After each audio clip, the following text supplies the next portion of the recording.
This page is the front cover of a magazine, likely promoting Nintendo 64 games.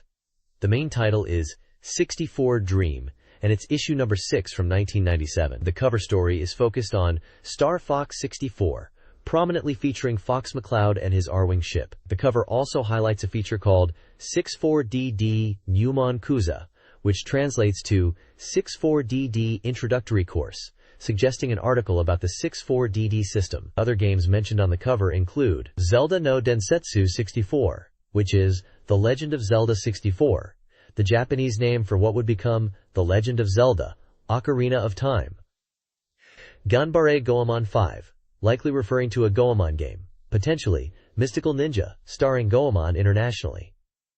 J-League Soccer 11 Beat 97, a soccer game. Baku Bomberman, which is Bomberman 64 in English. There is also a mention of a Shigeru Miyamoto interview included in this issue. This page is an advertisement for Human Grand Prix, the new generation on the Nintendo 64. It's promoted as the newest game in the Human Grand Prix racing series, and boasts being the pinnacle of racing games. The advert highlights that the game is currently on sale in Japan and encourages players to aim for the top of the World Grand Prix across all 16 courses, with 22 cars competing. Key features mentioned are 3 race modes, a Grand Prix mode with all 16 courses and up to 22 racers, a rename and contract mode allowing players to customize driver, team, and engine names. There are 7 camera angles available, including a 3D view and an onboard cockpit perspective. The game emphasizes strategic racing, with features like car retirements during races, spins, accel turns, and real-time weather changes. Pit stop strategy is also important in Grand Prix mode. Control options are flexible, with light, left, and Famicom-style positions supported, and the 3D stick allows for precise handling and acceleration. Finally, the game includes autosave backup for course records and car setup data. The screenshots showcase in-game racing action from various camera angles, including a cockpit view and different car models on the track. This page is titled Person of the Month, the Sanctuary of the Game, and features an interview with Satoru Iwata, highlighting him as Kirby's father. The text describes Iwata as a game creator who enjoys a relaxed lifestyle surrounded by nature, contrasting with the urban type. It mentions that HAL Laboratories Iwata has been consistently creating games loved by everyone, such as Kirby and Mother. The article also notes HAL's research center in the mountains with a glass-walled observatory on the top floor, and states this month's issue will delve into the appeal of the 64DD with Iwata. The page includes a picture of Satoru Iwata and Kirby, along with a profile mentioning his birth year, 1959, graduation from the Tokyo Institute of Technology, Department of Information Engineering, joining HAL Laboratory, and becoming president in 1992. The prominent 64DD text suggests the interview will be about the Nintendo 64 disk drive. This page looks like a contents page for a gaming magazine, highlighting several key articles and game previews. It features a Star Fox 64 strategy guide and a special interview with Shigeru Miyamoto. There are also features on Castlevania 64 and The Legend of Zelda 64. A section titled 64DD Introductory Lecture explores the possibilities of the 64DD. The page also covers Must Listen to Hudson Sapporo Edition, likely focusing on Hudson Soft games, such as Bomberman. A section on the Tokyo Game Show Spring '97 showcases upcoming N64 titles, including Top Gear Rally, Virtual Pro Wrestling 64, Doom 64, Wayne Gretzky's 3D Hockey, Hexen, Mystical Ninja starring Goemon, Mischief Makers, Turok, Dinosaur Hunter, Wild Choppers, and Mission Impossible. The latest game software information section previews games like Aero Fighters Assault, Dual Heroes, Chameleon Twist, Multi-Racing Championship, Mahjong 64, and a racing game called Kaminari no Gotoku. It also mentions Blast Corps, Power Pro Baseball 4, Doraemon, Nobita and the Three Fairy Stones, another Mahjong 64 title, and Human Grand Prix, the new generation. The page includes an image of Fox McCloud from Star Fox 64. This page serves as the contents for the June issue of the magazine. It lists various sections within, including new game software schedules, reader-voted rankings for the top 20 games, which includes top 10 new games, SFC games, and popular N64 titles. Other sections include new and ongoing series covering game impressions, N64 forums, detective stories, character goods, Bomberman Q&A, interviews, game classrooms, and manga related to games. It also highlights columns, reader pages, news, and staff information, concluding with mention of a special sticker appendix. This Nintendo 64 release calendar preview highlights an influx of high-quality games expected from summer onward, including titles for the 64DD. The editorial department anticipates a strong selection, even if the overall number of titles is smaller than on other consoles. The preview categorizes games by genre, listing numerous anticipated titles. Role-playing, e.g., Zelda, Pokémon Stadium; action, e.g., Doom 64, Castlevania 64; adventure, SimCity; and simulation, e.g., GoldenEye 007, Star Fox 64. 4 games are given specific release dates and prices: Turok, Dinosaur Hunter, Mischief Makers, Wild Choppers, and Like Lightning Super Speed Horse Racing. The editorial department clarifies their prediction process and acknowledges potential release date changes. This page showcases the Reader's Choice Anticipated New Games Top 20 ranking. The top spot is held by Zelda 64, which is leading for the third consecutive month. The page also mentions Mother 3, tentatively titled Forest of Chimera, is close behind Zelda in the ranking. The text notes that Power Pro 4 entered the ranking at second place in the previous month, and this ranking is for pre-release anticipated games.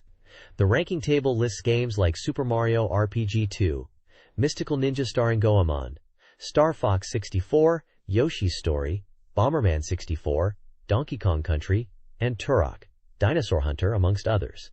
Below the ranking is a software actual price survey team section, providing a price list for games currently on sale in Akihabara, Tokyo, as of April 1st. This list includes titles like Super Mario 64, Pilotwings 64, Wave Race 64, Mario Kart 64, and GameCube Powerful Pro Yaku 4, showing both the retail price and the average actual selling price in stores.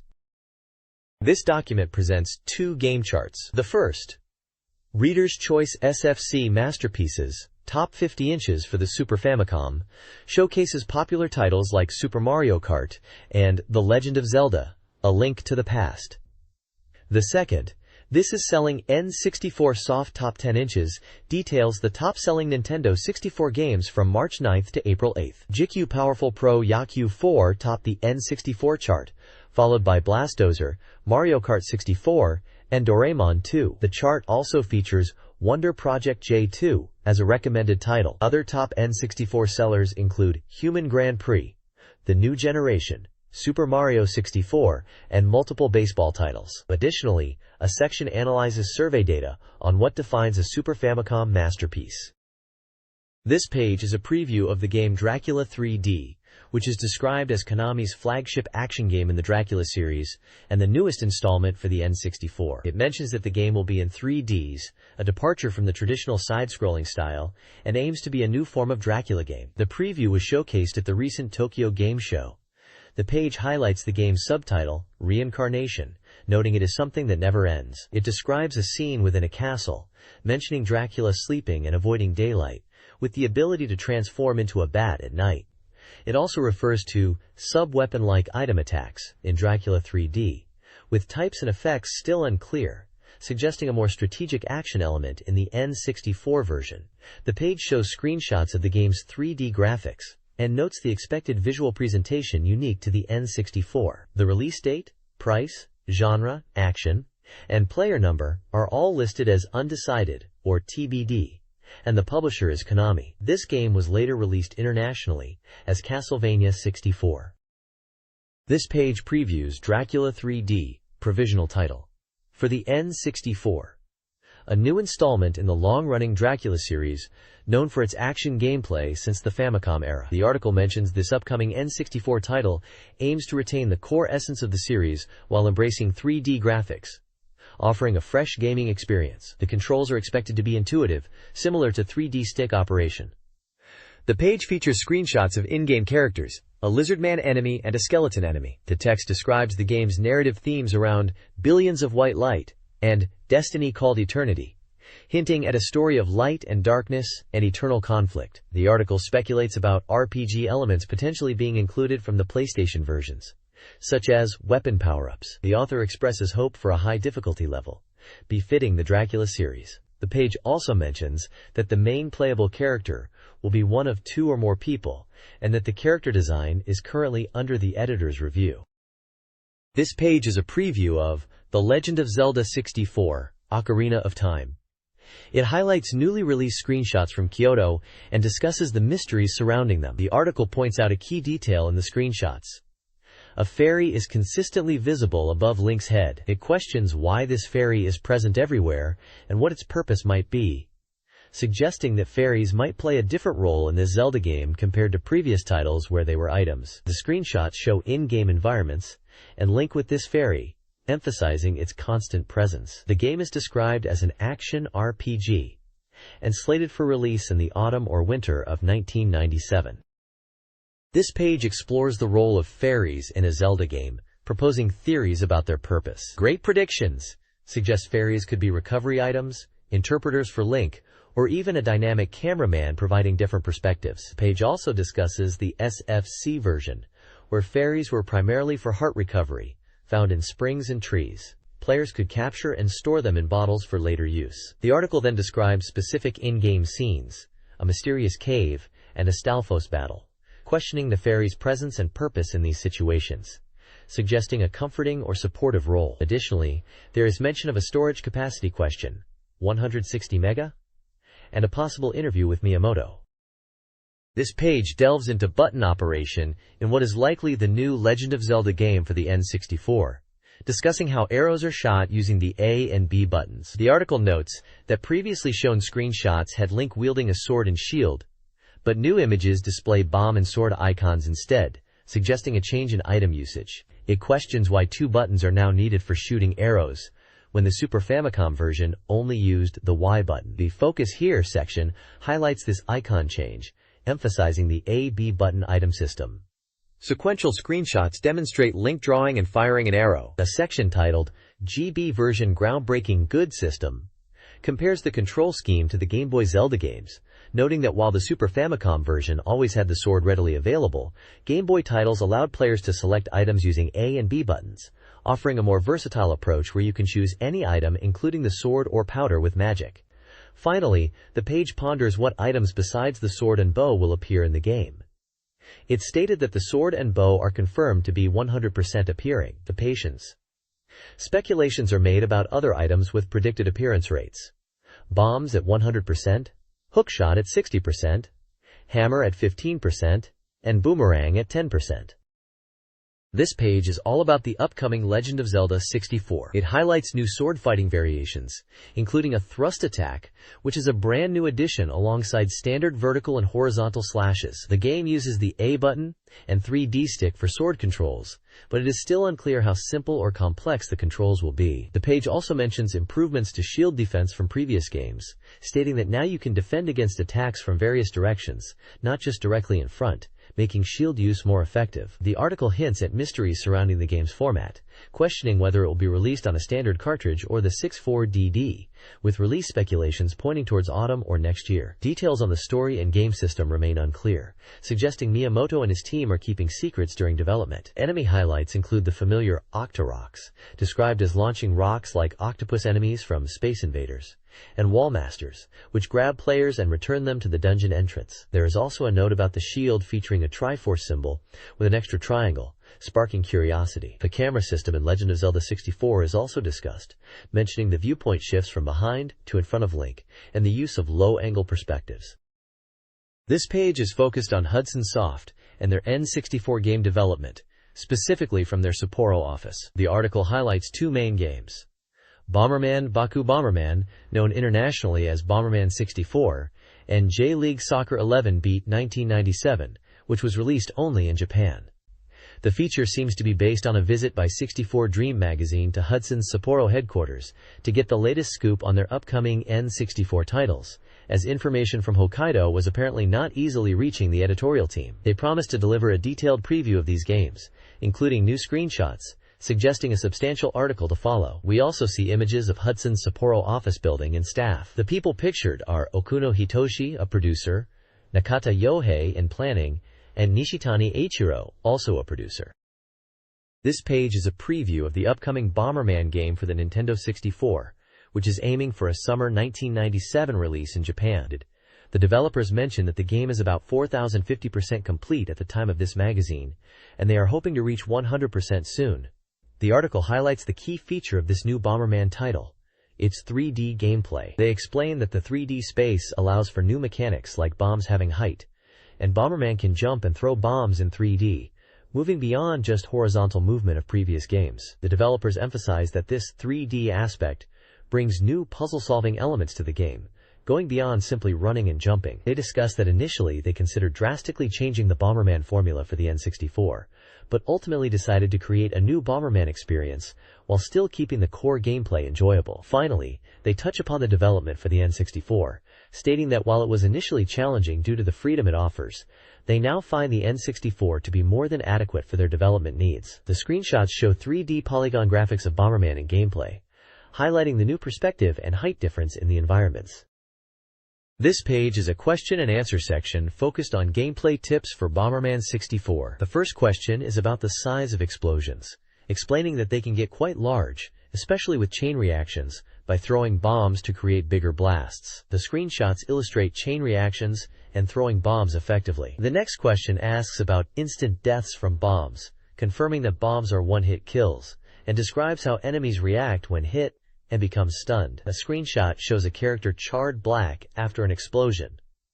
The following question is about how to clear stages.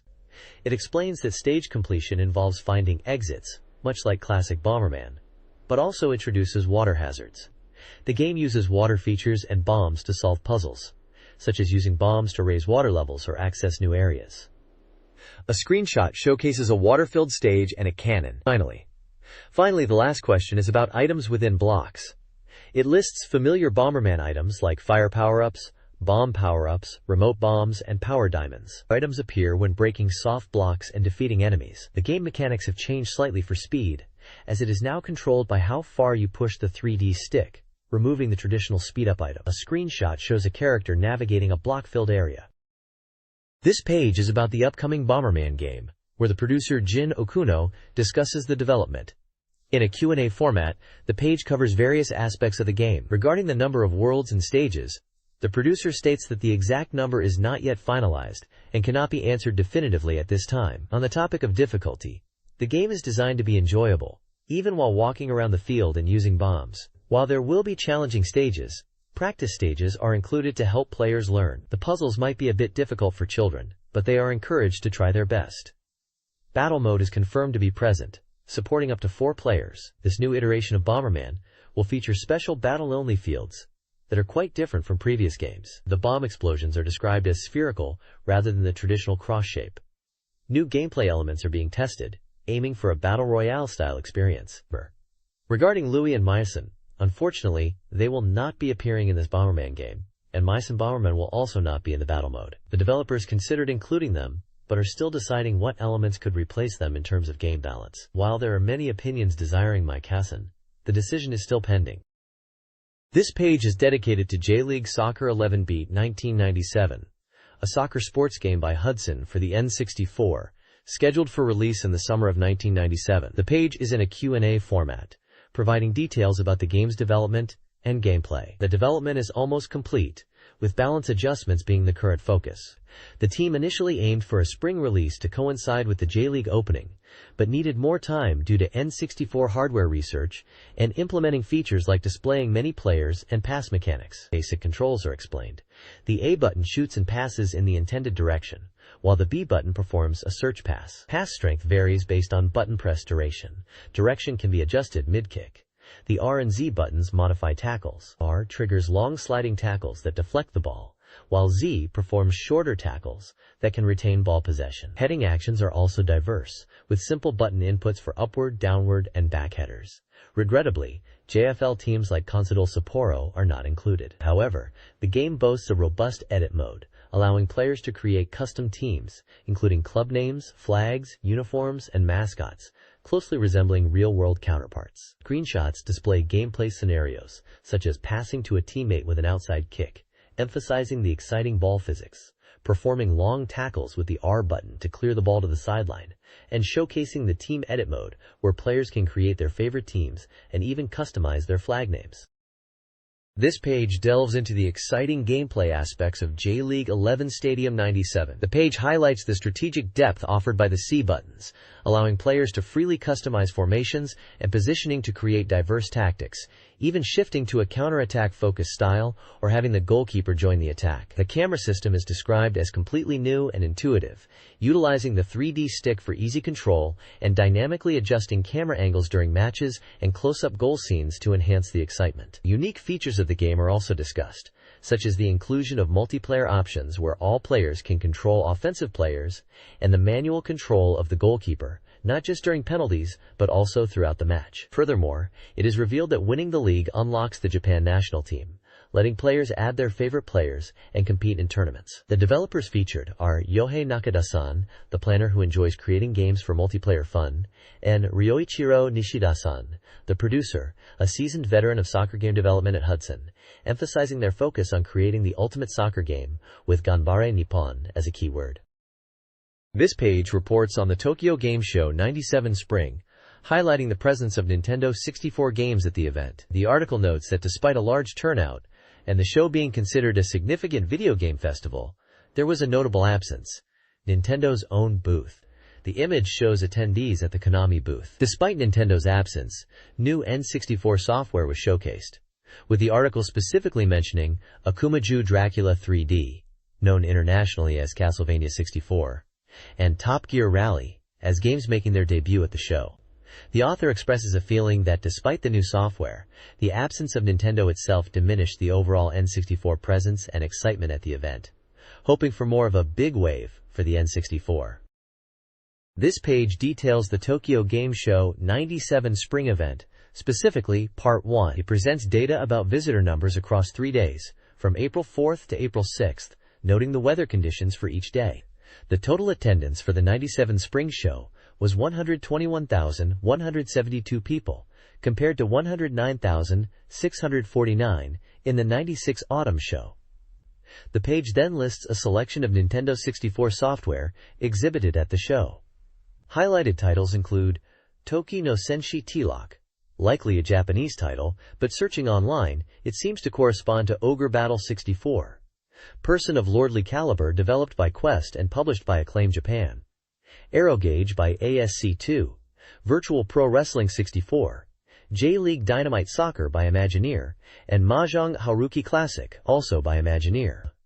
Other games listed are Multi-Racing Championship, Yuk Yuk, Troublemakers, released internationally as Mischief Makers. Hiryu no Ken Twin, likely Flying Dragon series. Wayne Gretzky's 3D Hockey. Doom 64, Hexen, and Top Gear Rally. There's a question box addressing why Nintendo didn't exhibit at the Tokyo Game Show. According to a Nintendo representative, while they understand the need to exhibit, they feel that young game users are primarily interested in PlayStation. They mention hearing conversations in the venue, highlighting the dominance of PlayStation. Nintendo states that exhibiting in the fall would be difficult due to the upcoming N64 Space World, tentative, scheduled for November, which would overshadow the show. However, they are considering participating in future spring events if there are no particular issues. This page is about the upcoming Nintendo 64 game Top Gear Rally. It highlights the game's impressive visuals and realistic backgrounds that enhance the racing experience. The article praises the game's attention to detail in its environments and car movements, noting that the backgrounds are still being refined and are already beautiful.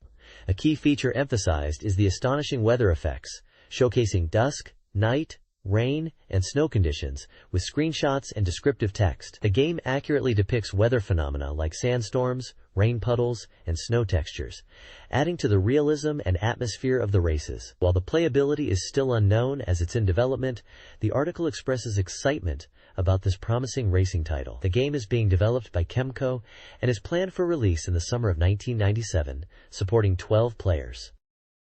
This page is a preview for the N64 game Virtual Pro Wrestling 64, a title from Asmik, slated for release in the autumn of 1997. The game is being touted as an unrivaled wrestling game, building on the success of the PlayStation versions but now on the N64. A major selling point is the inclusion of a 4-player mode, a feature absent in previous games, allowing for chaotic and exciting matches. The preview highlights several key improvements. Firstly, the number of wrestlers and moves has been significantly increased, boasting over 64 wrestlers and more than 1,000 moves. Secondly, the game is focusing on the individuality of each wrestler, emphasizing distinct fighting styles like shooting and lucha libre to create unique characters. The screenshots showcase in-game action and menu screens, with captions pointing out the realistic wrestlers and audience, dynamic camera angles, and even a masked wrestler performing a Romero special move. It looks like Virtual Pro Wrestling 64 is aiming to deliver a deep and engaging wrestling experience on the N64.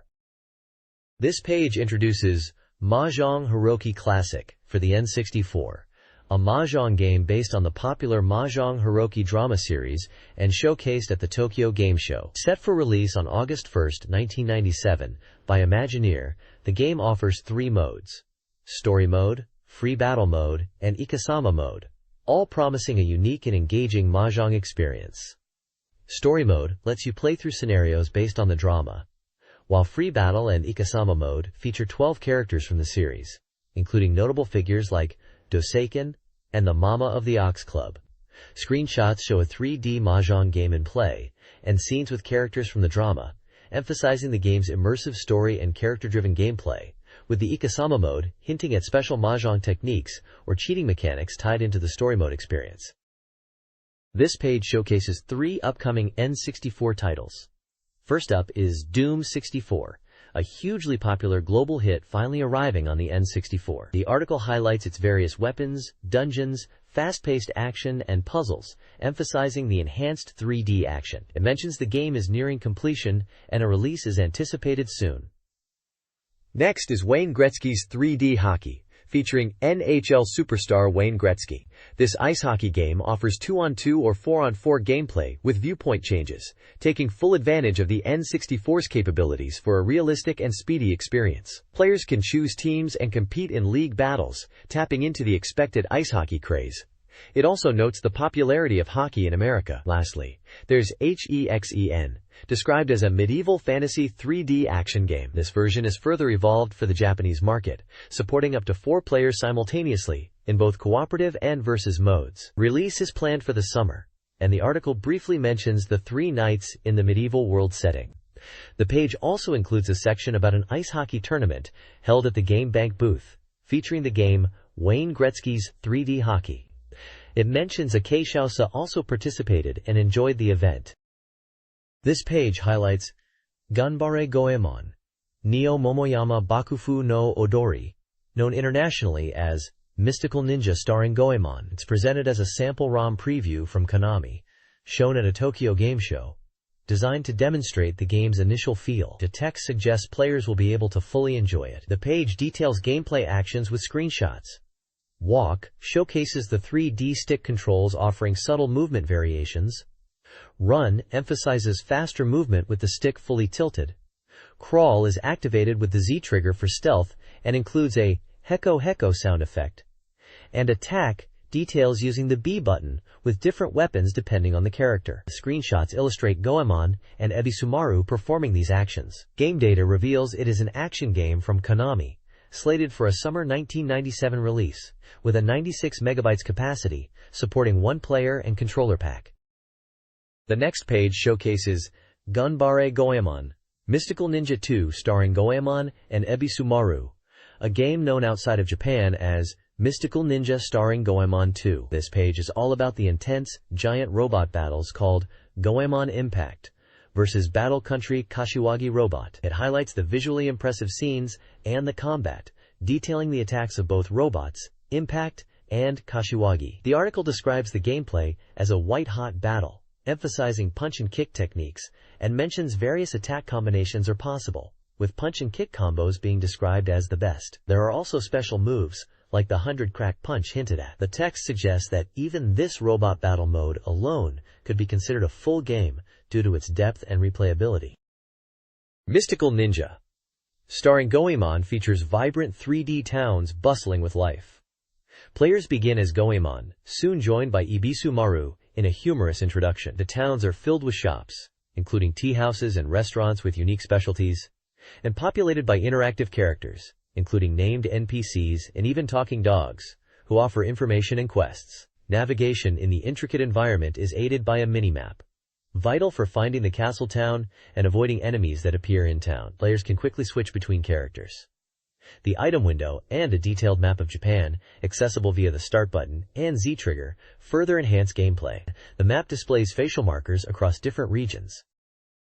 This preview of Mystical Ninja starring Goemon for the N64 highlights its diverse stages, ranging from towns to castles, and the recurring appearance of enemies linked to shadowy figures causing trouble in Edo Castle. The game features a variety of weapons, including the Chain Kiseru, Big Mallet, and Hana Kotatsu, allowing players to adapt to different situations. The mysterious camera item is also mentioned. The preview teases mysterious mechanisms connected to the enemies, with 2 enigmatic figures and the Odori subtitle potentially holding clues to the game's central mystery. Promising even more impressive visuals and gameplay, the article hints at exciting elements like animal riding and super action sequences, unseen in the promotional video. The article ends by encouraging readers to anticipate more details in future issues. Screenshots display vibrant town environments, battles, and castle settings. The next page features a preview for the action game Yuk Yuk Troublemakers, known internationally as Mischief Makers. The article highlights the excitement around getting a sample ROM of the game. It mentions that even action game fans will be impressed. This preview is a first look at the demo version. Screenshots show characters Marina and Gunbell Professor. The visuals are described as enjoyable, and the character designs are easy to understand at a glance. The article also discusses initial gameplay impressions after actually playing the demo. It emphasizes the great control responsiveness and intuitive feel. It touches upon the basic controls and attack methods, noting that they are not as difficult as initially expected. Finally, the page explains the game controls. The D-pad is primarily for Marina's movement, allowing for dashing and hovering. The B button is for grabbing enemies, a key action. The A button is used for jumping, and also for sliding and sliding jumps, showcasing some of the more advanced moves possible. It also notes that grabbing and throwing enemies while jumping is possible.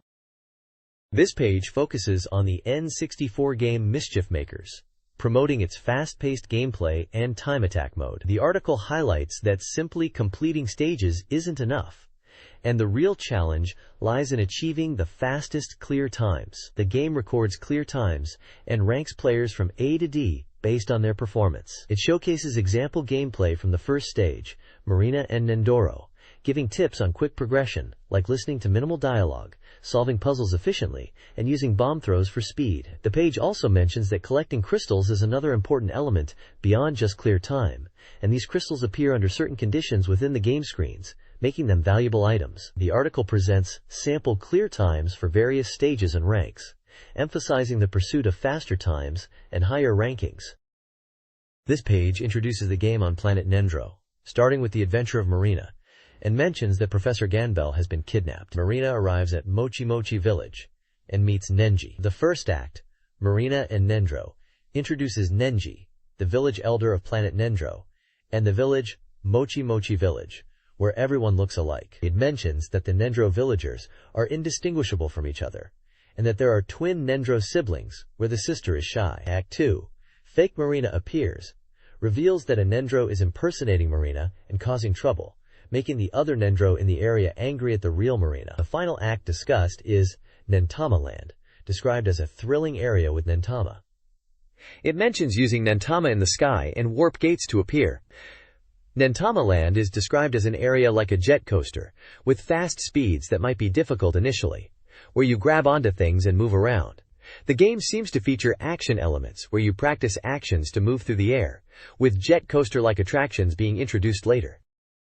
This page from a Japanese gaming magazine previews the Nintendo 64 game Mystical Ninja starring Goemon. The page is divided into sections detailing different stages of the game. The first section, Nento Gayland, introduces Nento Gay enemies, which are spiky and painful to touch, but can be eliminated by contact. The next section, 3 Nendoro Children, describes a stage where the objective is to rescue children called Nendoro. It mentions characters Dr. Ganbel and Marina, who takes on this rescue mission. The section titled Nendama Great Earth Rising talks about the next area, featuring Chappie, described as a cool-looking Nendama who appears in places like Mochi Mochi Village. Chappie is shown to transform into a giant robot. The bottom of the page mentions that Stage 1 of the game includes snowy and hot areas, and that Stage 2 culminates in a boss battle against the guest parent. The article highlights that the game features diverse stage environments and transformations. This page is a preview for the N64 game Turok: Dinosaur Hunter, released in Japan as Toki no Senshi Turoku, or Time Warrior Turok. The article highlights the game's focus on using the Chronoscepter to save humanity. The story section details how the player character Turok, a wild warrior who travels through time, must collect 8 chrono pieces of the Chronoscepter to stop the awakened god of destruction from destroying humanity. The article also mentions gameplay tips, stating that to defeat the god of destruction, players need to gather chrono pieces, which are hidden in each world and act as keys. It advises players to search carefully and thoroughly throughout the maps to find these pieces. Another gameplay aspect is collecting time stones, which are hidden in unexpected places in each world and are essential for progressing through the game, urging players to collect them all. Game information is provided, listing the publisher as Acclaim Japan, the release date as May 30th, 1997, the price as 7,800 yen, and the game size as 64 megabytes. The genre is described as interactive shooting for one player, and it supports the controller pack, 16p. Screenshots show in-game environments and gameplay, including navigating maps and facing enemies. One image depicts the player character seemingly facing a challenging enemy, described as an example of the many difficulties to overcome before fighting the god of destruction. This page, from the Tokyo Game Show Special Part 1, gives gameplay tips in 2 sections called Time-Space Common Sense. The first section, Time-Space Common Sense 1, advises players who are lost in a game to look around carefully for paths and clues. It suggests looking for vines to climb, switches to activate, and warp points to progress. The screenshots illustrate gameplay and elements like health and ammo counters. The second section, Time-Space Common Sense 2, titled Let's Understand the Enemy's Behavior, details strategies for dealing with different enemy types. It breaks down enemies into 3 categories. Type 1. Enemies with rifles. These enemies carry rifles and tend to hide. It's suggested to use cover and flanking tactics to defeat them. Type 2. Close combat enemies. These enemies engage in close-quarters combat, rushing directly at the player. Rifles are recommended for taking them down easily, but be cautious when they get close, especially in groups. Type 3. Small enemies. Similar to Type 2, these are close combat enemies, but smaller, and often found in caves or confined spaces. They are quick and hard to hit, so weapons with the spread of bullets are effective. High damage weapons are advised for narrow spaces. The overall page is giving players advice on how to navigate and combat enemies within a first-person shooter game, which appears to be Turok: Dinosaur Hunter. This page is a game strategy guide for Turok: Dinosaur Hunter on the Nintendo 64, specifically for World 4, Ruins. It gives tips on navigating 2 key challenging areas. The first section warns players not to choose the wrong warp point. After opening a wooden door, there's a circular warp zone to get the time-space stone. Picking the wrong warp will send you into lava, a major hazard. The correct warp point is the right one when facing north. The advice is to ignore enemies and quickly use the warp. The second section focuses on traps. It describes a suspicious area near the warp zone, surrounded by statue-like enemies. The key is to only walk on the black parts of the ground. Stepping on any other part will trigger enemy attacks. If you stray from the black path, you need to run away fast. The guide cautions against rushing ahead and suggests observing the area carefully. Successfully navigating this trap leads you to the time-space stone, which is located nearby areas. Failure, however, means getting attacked by enemies for stepping off the black path due to a misunderstanding of the safe black areas. This page is a game strategy guide focused on World 5, the Evil God Temple, in Turok: Dinosaur Hunter. It provides 2 key pieces of advice titled Turok Understanding. The first tip, Step on all the switches, highlights that, in the later parts of the world, progress is blocked until you activate all the switches. It warns players not to be careless, even after opening a path, as enemies might be lurking. The second tip, Underground passages require caution, focuses on the underground sections of the world. It advises players to be wary in these tunnels, because at certain points, Beast enemies will suddenly break through the walls and attack. Due to the narrow battle areas, these fights can be challenging. The guide suggests clearing out smaller enemies beforehand and equipping powerful weapons in preparation for these encounters, as this world is already quite difficult, and taking damage here can be detrimental. The page also highlights the importance of collecting time-space stones throughout the level. This page is a strategy guide for World 6 Jukai Village in the game Turok, Dinosaur Hunter. The first section, Have Courage and Fly, advises players to be bold in jumping, but to choose landing spots carefully. It warns that you cannot climb back up once you jump down to a lower area, so thoughtful selection of landing points is important. It also points out that if there's a height difference, you can easily jump across gaps, but be mindful of narrow landing spots where you could fall off cliffs. Another tip highlights to be cautious of rivers and cliffs below to avoid misjudging distances. The second section, Be Careful of Stamina Shortage, addresses stamina management. It mentions that while stamina isn't much of an issue in the first half of the world due to frequent health recovery items, stamina becomes crucial from the mid-stage onwards as health recovery becomes scarce and combat on narrow bridges becomes more common. The advice is to defeat enemies reliably, to conserve stamina, and avoid taking damage from projectiles. Another strategy mentioned is the hit-and-away tactic, where you engage enemies, retreat to avoid damage, and then re-engage. The guide emphasizes that if you can consistently execute these strategies, you can keep your stamina above 100. Ultimately, stamina management is key to clearing this world, and mastering it will make subsequent stages easier. The page encourages players to aim for steady and deliberate gameplay in order to conquer this challenging world. This page offers strategies for navigating Turok 2, Seeds of Evil's Illusory World, World 7. Enemies are significantly tougher, requiring players to memorize their positions and adapt their tactics.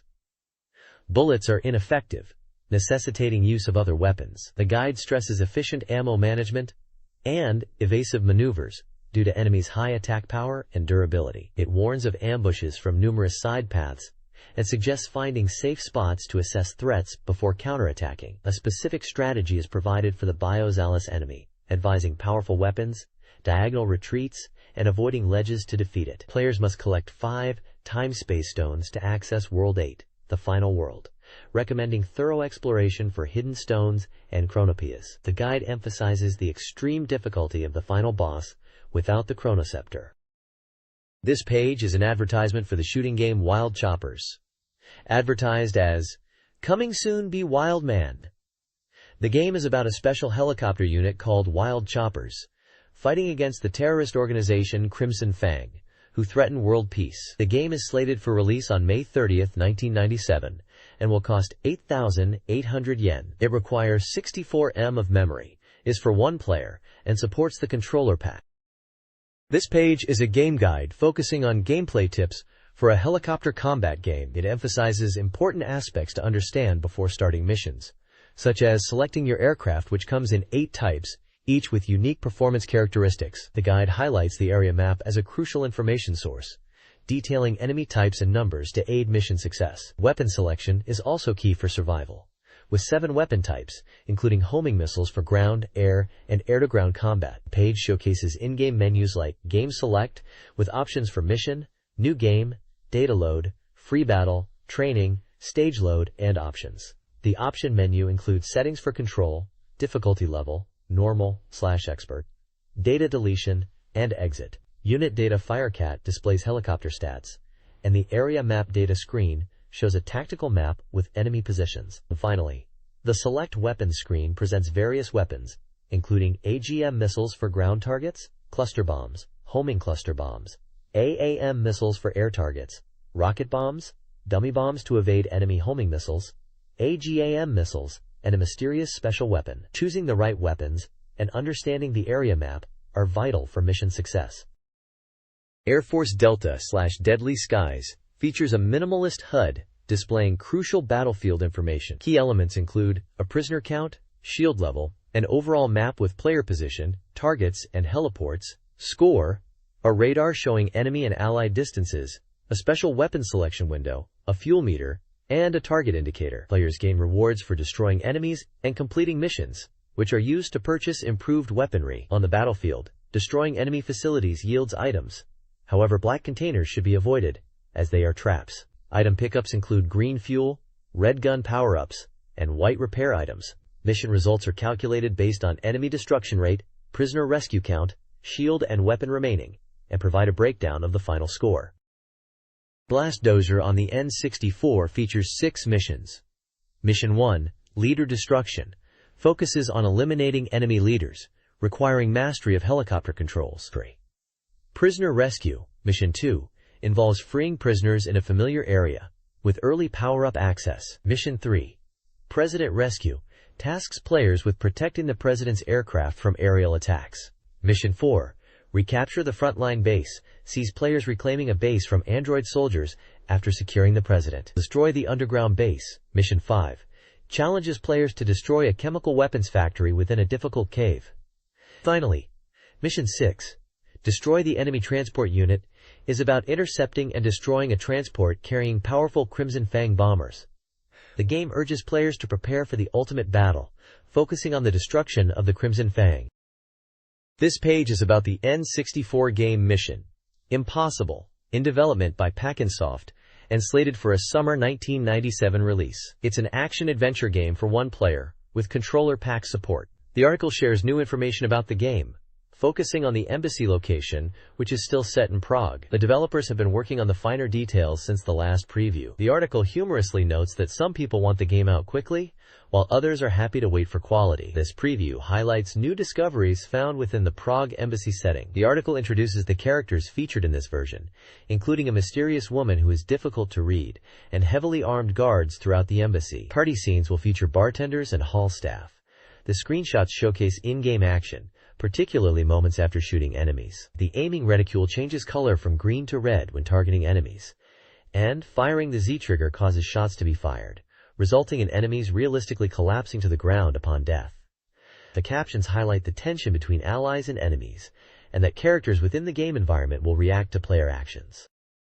This Tokyo Game Show preview highlights an upcoming N64 game, showcased via video only.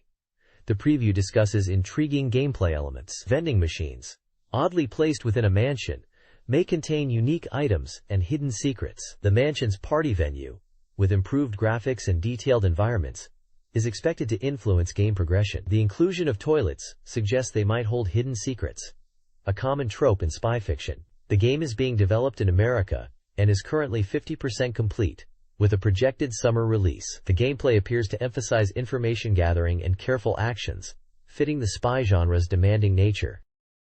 This page is a preview for the upcoming Nintendo 64 game Sonic Wings Assault, a shooting game from Video System, scheduled for release in Japan in July 1997.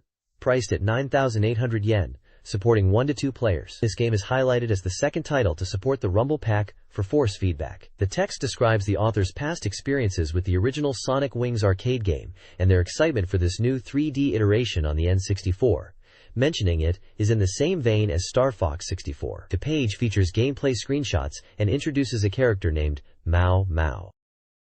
This page is highlighting new stages for an upcoming N64 game featuring a ninja pilot character named Hien, who pilots the true FSIX aircraft. It showcases 4 diverse stages. The first is a wasteland stage plagued by raging tornadoes, questioning if getting caught will cause damage. The second is a sea stage where you battle over a beautiful ocean, tasked with destroying a giant battleship while evading anti-aircraft fire. This stage also hints at hidden giant rocks to navigate. The third is a sky stage set above the clouds, emphasizing dogfights amongst the cloudscape and chasing a stealth bomber. Finally, there is a shuttle launch site stage, where the objective is unclear, potentially attacking or defending a space shuttle, with structures built around the launch area. The page emphasizes the novelty and exciting potential gameplay in these new stage environments. This page showcases the impressive visual and special effects featured in a game, emphasizing the attention to detail. It highlights how these elements enhance the game's realism. The page uses Star Wars Rogue Squadron, SW, which likely refers to the Japanese title of Star Wars, Rogue Squadron on N64, as an example, praising its detailed graphics. There's a section about the Aurora Borealis being visible in the game, described as a thin curtain of light in the sky with changing colors. Players are encouraged to learn more about this real-world phenomenon. 2 characters are introduced. Glinda, described as a cool and attractive adult woman, and the pilot of the attack machine, a Thunderbolt.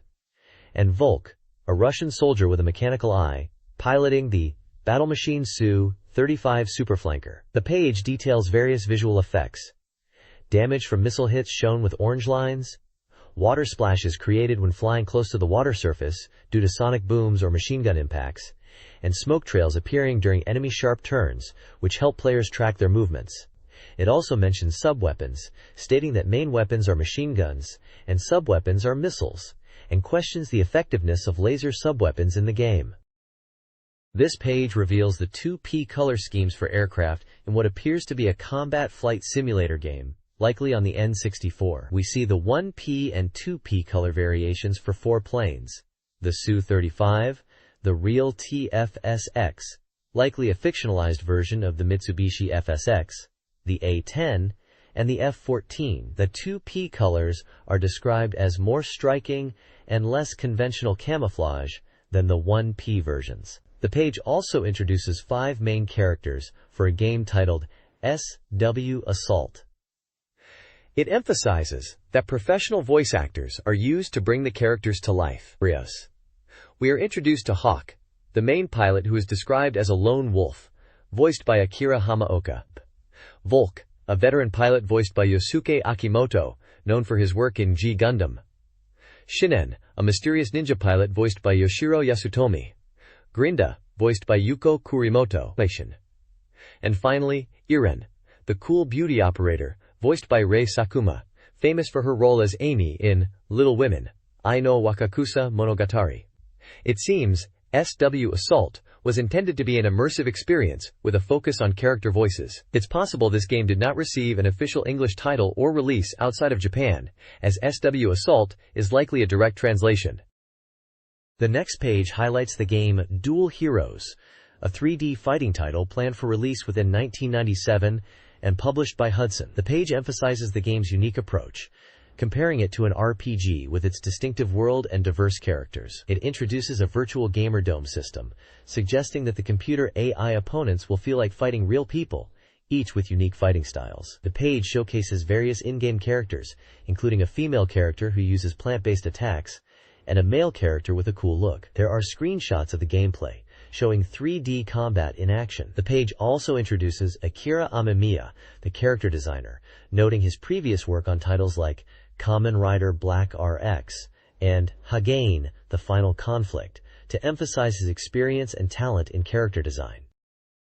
Chameleon Twist, a high-voltage screaming action game for up to 4 players, is set for a November 1997 release in Japan. Players control a chameleon navigating castle-like stages, battling Zako characters, and a white ant army. The chameleon utilizes its tongue for attacks, wrapping around enemies, and even throwing them at others. Players can also change the chameleon's body color for strategic advantages. The gameplay promises exciting action with the Tongue Belleron attack being a key feature. Screenshots show the chameleon in 3D environments, showcasing the tongue attack against cartoonish ant-like foes. The game is advertised as a must-see reptile action title. This page is a preview of the game Multi-Racing Championship, showcased at the Tokyo Game Show. It's highlighted as a title from Imagineer and Genki, planned for release in July 1997, priced at 8,900 yen. The game is a racing title supporting 1 to 4 players, and is compatible with the controller pack. The preview emphasizes the realistic and powerful graphics, with smooth polygons and detailed environmental effects like dust clouds. It boasts 8 customizable machines and a 2-player versus mode, with a split-screen option that can be divided either horizontally or vertically. The article mentions that the game allows for detailed car customization, affecting performance aspects like suspension and cornering. Screenshots depict in-game racing action, speedometers, and lap times, and also show the game being demonstrated at the Tokyo Game Show event. Mahjong 64, a Nintendo 64 game, presents itself as a Mahjong University campus walkthrough. Players must earn units in Mahjong to graduate. The game features a campus map with locations offering different modes. The classroom provides 10 courses to learn the game, with grades impacting progress. The student hall allows open matches and training to earn points for advanced curriculum access. The library offers rule explanations and quizzes. The Memorial Hall hosts a yearly tournament, entry requiring good academic standing. The main building allows players to review stats. A reset warning cautions against resetting during matches, considering it cheating. The game, published by Hikari, is a table game for one player, costs 7,800 yen, has a 64M capacity, and supports a controller pack. This page is a game preview for the N64 title, Human Grand Prix, The New Generation, a racing game developed by Human. The page highlights the game as a highly anticipated N64 title and emphasizes its realistic racing experience, calling it authentic-oriented race game. The review quotes different staff members who praise the detailed car settings and the immersive racing scenes. One reviewer notes the game is challenging and could benefit from background music options and sound selection choices. The page features screenshots of the game's menu, showcasing detailed car customization options. The game is described as aiming for realism in engine sounds and overall feel, appealing to players who want a genuine racing experience. It is mentioned that this title is the fifth in the Human Grand Prix series, following the Super Famicom versions, and it is considered the most powerful and appealing entry in the series due to the N64 hardware capabilities. This page discusses the detailed settings and realistic driving experience offered in a Formula One racing game. It mentions that the game requires skill and offers deep customization, with options for computer level, car handling, damage, and driver aids. Reviewers comment on the game's challenging hard mode and the immersive speed sensation. They appreciate the customization options for driver and team names. Screenshots showcase in-game racing, pit stops, and the configuration menus, highlighting features like team and driver renaming. One reviewer notes the flat track design and desires more elevation changes. Overall, the page conveys that this game is for players who enjoy serious and realistic racing simulations. The reviewers are named Wataru, Masi, Kei Saito, and Fukumochi. The game being discussed is likely F1 World Grand Prix. This page is an advertisement for Takara's Super Game of Life 3 on Super Famicom, highlighting it as a powered-up version of the series. It also features DX Millionaire Game, also known as the Money Battle, for PlayStation and Sega Saturn. Both games are priced at 5,980 yen. This page is the final episode of the Sports Game Dojo section, focusing on Jikyu Powerful Pro Yakyu 4, which is a baseball game for the N64. The article is a special feature on strengthening the Hanshin Tigers team within the game. It discusses the current batting order and pitching staff of the team and suggests reinforcement strategies, particularly focusing on pitchers and players from the Kansai region. The article aims to build a powerful team, including a strong cleanup hitter lineup. There's also a personal reflection on the Hanshin Tigers by someone named Mashi Mashita at the bottom of the page. This page showcases baseball player statistics for three teams: Yomiuri Giants, Chunichi Dragons, and Hiroshima Carp. It presents player data in tables, including batting averages, home runs, and fielding positions. The page seems to be analyzing player performance and team lineups. This page provides an analysis of Japanese professional baseball teams. It features tables of player data for three teams: Yakult Swallows, Yokohama Bay Stars, and Hanshin Tigers. The analysis seems to focus on player statistics and team characteristics, discussing team strengths and player popularity within the Central League. The page title suggests a discussion about team lineups and player selections, particularly concerning the fourth batter position in the lineup for teams like Hiroshima and Giants, though these teams are not detailed on this page. There are no N64 games, characters, or screenshots mentioned or shown on this page. The next page showcases baseball player data for three teams: Oryx Blue Wave, Nippon Ham Fighters, and Seibu Lions.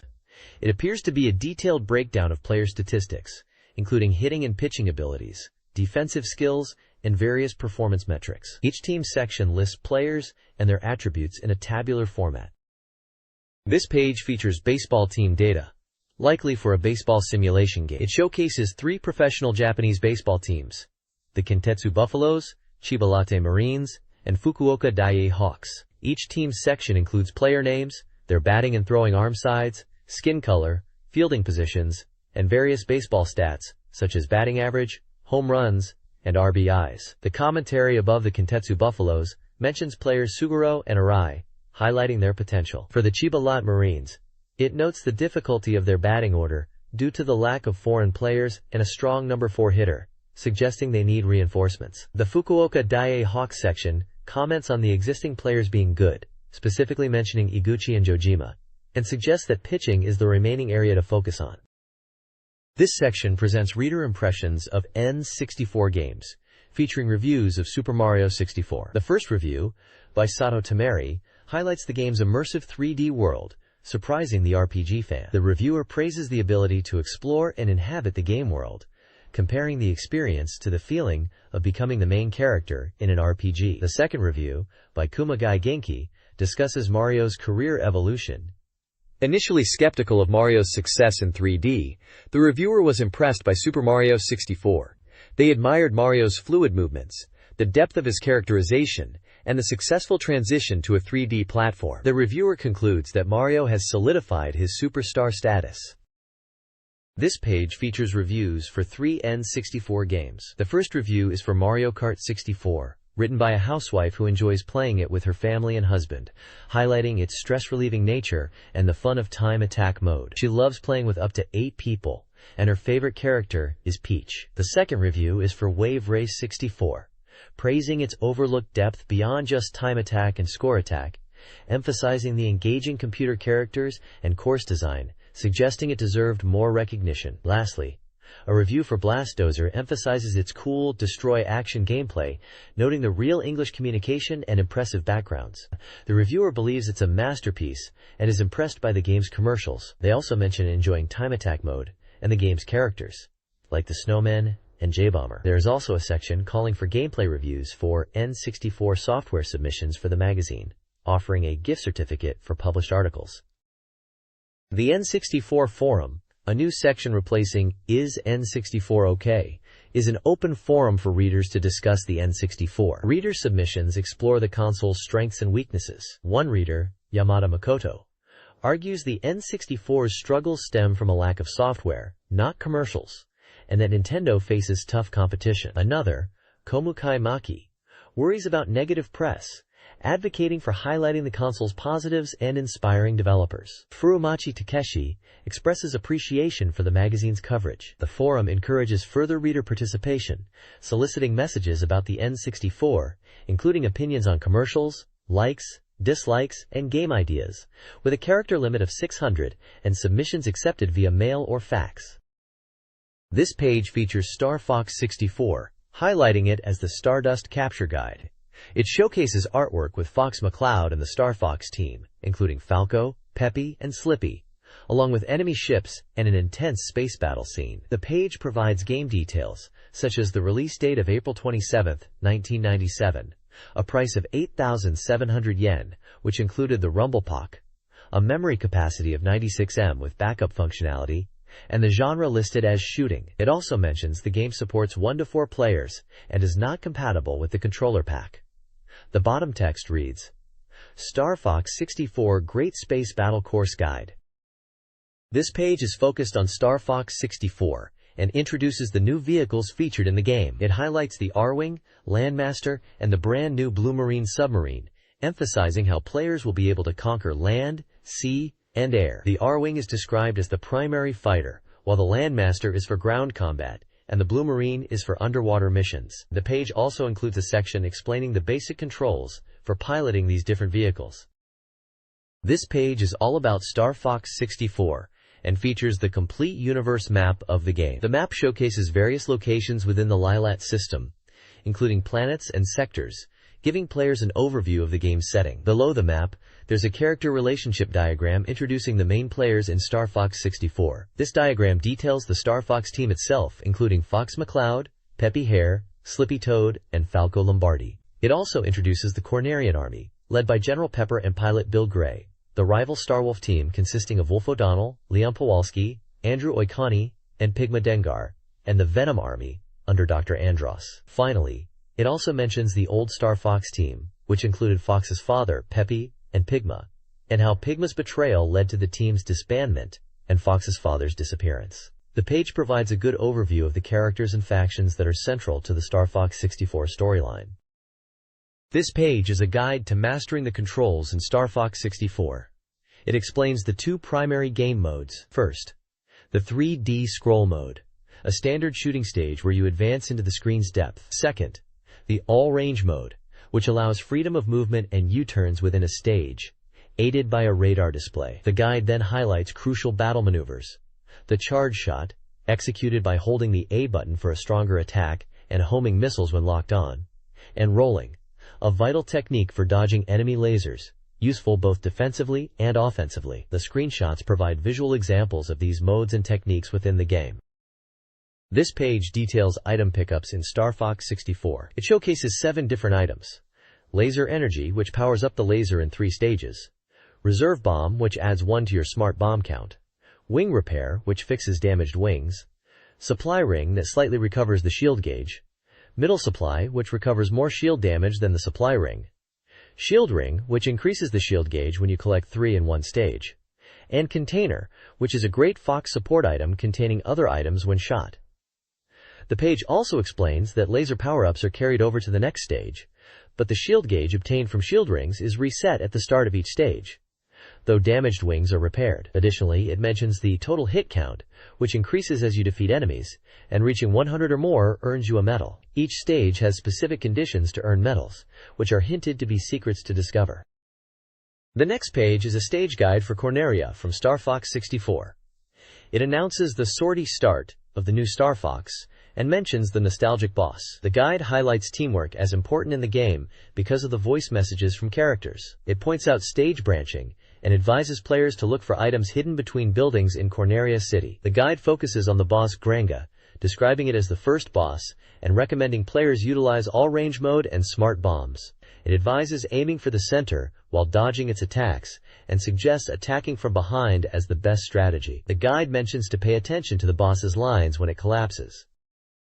This guide details how to navigate the asteroid belt stage, Meteo, Lilat Wars, in Star Fox 64. The primary focus is on skillful evasion using rolls and boosts to avoid collisions with asteroids and enemies. Shooting is secondary. Players are advised to prioritize dodging to achieve a no-damage clearance and can destroy smaller asteroids with shots if needed. The guide also covers collecting items by using U-turns to grab both above and below. Finally, it introduces the boss, Meteor Crusher, whose weak point is a visible yellow core. The guide advises players to attack the core and disregard the boss's taunts. Screenshots accompany the guide, showcasing gameplay and key elements like enemy positions and the boss's weak point. This page is a stage guide for the Fikina stage, titled Frontline Base Defense Command, where the archenemy Starwolf makes his appearance in Star Fox 64. The guide explains, this stage is an all-range mode mission to defend the Cornelia Army's frontline base from the Venom forces. It highlights the first battle with Starwolf, marking the start of the rivalry between him and Fox. Gameplay tips mention destroying enemies to release supply rings for damage recovery, which is crucial in the fight against Starwolf and his Wolfen fighters. The BOSS section focuses on Starwolf's Wolfen, emphasizing the need to fight carefully, and notes that Starwolf's Wolfen is as capable as an Arwing in attack and turning ability. It recommends using lock-on homing shots, warning that normal shots may not hit. This page is a Sector X stage guide for Star Fox 64. The guide describes Sector X as a stage set in space with mechanical graveyards. It explains that while the stage difficulty itself isn't high, it is designed to feel like a meteor storm. Players can expect enemies who launch surprise attacks, requiring skillful rolling and 3D stick movements for navigation through obstacles. The guide also mentions mechanical ghosts in space, emphasizing the freedom of movement in this stage as there is no ground, allowing for up and down movement. It provides tips on navigating through obstacles by rolling left and right, and sliding through gaps. Furthermore, the page discusses who dropped it and mysterious industrial waste, noting that mechanical parts are scattered throughout the stage. The guide questions who discarded these parts and what their purpose is, hinting that the answer lies with the boss awaiting at the end. Finally, the page introduces the boss of Sector X, HVC-09, which is described as a machine abandoned before completion and exhibiting erratic behavior. Its speech and attack patterns are unpredictable. Slippy gets into trouble during the event, causing panic. The guide suggests defeating it quickly, mentioning that its arms spin around and it uses rocket punches. Despite being an odd boss, its attack patterns are enjoyable. It advises strafing to the left and right while firing charged shots, and recommends smart bombs as effective. The guide also indicates that Slippy is analyzing the enemy shield and displaying it on the monitor. This page showcases a preview for the Nintendo 64 game, Star Soldier, Vanishing Earth, focusing on the Sector Y stage. The game puts you in control of a humanoid combat machine battling against the Cornelia Defense Space Fleet. The preview emphasizes the impressive enemy movements, encouraging players to pay close attention to their evasion tactics and counterattacks. Homing missiles are highlighted as a key weapon to use effectively to defeat enemies. The page also describes a thrilling section where you must break through the enemy's main fleet, weaving through intense enemy fire and striking battleships. The preview builds excitement around the game's fast-paced action and impressive visuals, noting the gameplay is like nothing else on other consoles. Finally, the page introduces the boss of Sector Y, named Sarudesu 2, described as a humanoid-type enemy. The boss battle is expected to be a highlight, with the preview text suggesting it's a visually striking and engaging encounter, where you'll be compelled to shout, "All right!" It is recommended to enjoy the game on a large screen with good sound to fully immerse yourself in the experience. The next page is an Aquas stage guide titled Mission 6 Submarine. It introduces the third machine, Fox, for the Fox submarine stage, stating that it's a submarine with similar controls to Irwin and Landmaster, but also features rolling for evasion. It highlights that missiles are unlimited, providing a satisfying gameplay experience. The guide section focuses on the Marine Snow Descending Deep Sea stage, where players navigate the polluted deep sea with blue marine, aiming to defeat the boss at the end to restore the ocean's original blue color. It emphasizes that even as a submarine, Fox is highly maneuverable. The guide provides screenshots and tips for navigating the stage, including using missile barrages as the seabed is dark, and advice on handling enemies. It also introduces the boss, Bakun, described as a monster in the deep sea, advising players to destroy its two shell pillars first, and to avoid its body blows which can temporarily disable controls. It concludes by mentioning that the beautiful ocean will be restored thanks to players clearing this stage. This page focuses on the Zones stage in Star Fox 64, known as Lilat Wars in some regions, specifically Mission 7, titled Pink Cat. It introduces a new female character called Kyato, Cat, a pilot who is described as beautiful and mysterious. Kyato is a cat pilot who appears in the polluted seas of Zones and will cooperate with Fox and his team. The page discusses her relationship with Falco and questions why she is helping Fox. The guide provides tips for navigating the Zones stage, mentioning it is an aerial battle above the sea. It warns players to be careful of mines in the water and advises breaking the searchlights. Kyato appears at a certain point to help. The page also details the stage boss, Sarumarin. It is described as a tough boss that shoots out iron balls and uses laser bombs. The guide suggests using smart bombs to attack it and warns about its body slam attack if you get close when it is submerged. The final tip is to defeat it with force. Screenshots depict gameplay in the Zone stage, showcasing the R-Wing fighting enemies and encountering Kyato. This page is a stage guide for the game Star Fox 64. Specifically for the Cornelia Frontline Base Day of Destiny mission. It highlights the intense aerial battle against a huge number of enemy ships, emphasizing that it's a mission stage similar to the Venomian Fortress stage of Fikina, but with even more enemies. The guide focuses on a boss called Great Dish. It explains that the boss opens and closes hatches at regular intervals, and the player needs to use smart bombs to attack these hatches when they are open. It warns against going underneath the Great Dish as it will cause damage. The page also includes screenshots of the gameplay and dialogue from the game. This page is a guide for the Solar Stage, from what looks like Star Fox 64. The page highlights the intense heat and fiery environment of this stage, warning players that even being near the flames will damage their R-Wing. It advises to fly at a higher altitude to avoid ground-based fire eruptions and to be careful of accelerating and decelerating flames. The guide emphasizes collecting recovery items as they are essential for surviving this stage and preparing for the boss fight. The boss of this stage is named Sungar, a magma-based enemy. The guide recommends targeting Sungar's arms, observing its movements closely, and being aware of attack patterns like right-hand attacks and lava waves. This page is a strategy guide for Star Fox 64, focusing on the Titania stage mission to rescue Slippy. The mission objective is clearly stated as Landmaster Sortie, rescuing Slippy. The guide is titled Titania Stage Guide and provides tips for using the Landmaster vehicle effectively in this desert stage. It highlights Landmaster's quick advance tactics for quickly progressing through the stage. It advises players on avoiding obstacles and warns about the presence of landmines, which are described as tricky. The guide also details the boss glass fight, indicating that this boss is holding Slippy captive. It suggests defeating the boss to rescue Slippy and gain further analysis for easier battles afterward. The screenshots show gameplay of the Landmaster in a desert environment, battling enemies and encountering obstacles. This page is a strategy guide for the Macbeth stage in Star Fox 64. It highlights the mission objective, which is to destroy the enemy supply train, and gives gameplay tips for completing it. The guide advises players to attack the cargo cars of the train first, and to ignore weaker enemies to focus on the train. It also gives advice for dealing with airborne enemies, suggesting players should only target them when they are in the center of the screen. The page also features a section about the boss, Benjamin, who appears at the end of the train track. It recommends ignoring the boss's movements and focusing on activating the 8 safety devices along the railway line to defeat him. The guide describes the boss battle as a visually stunning and engaging scenario. This page is a stage guide for the Bulls stage in Star Fox 64, known in Japan as Star Fox 64. It sets the scene by saying this is the final defense line against Andorf and his evil deeds. The guide details how to crush the enemy's final defense line on the Bulls defense satellite, which is different from previous stages like Fakina and Katarina, as it focuses on destroying enemy bases directly.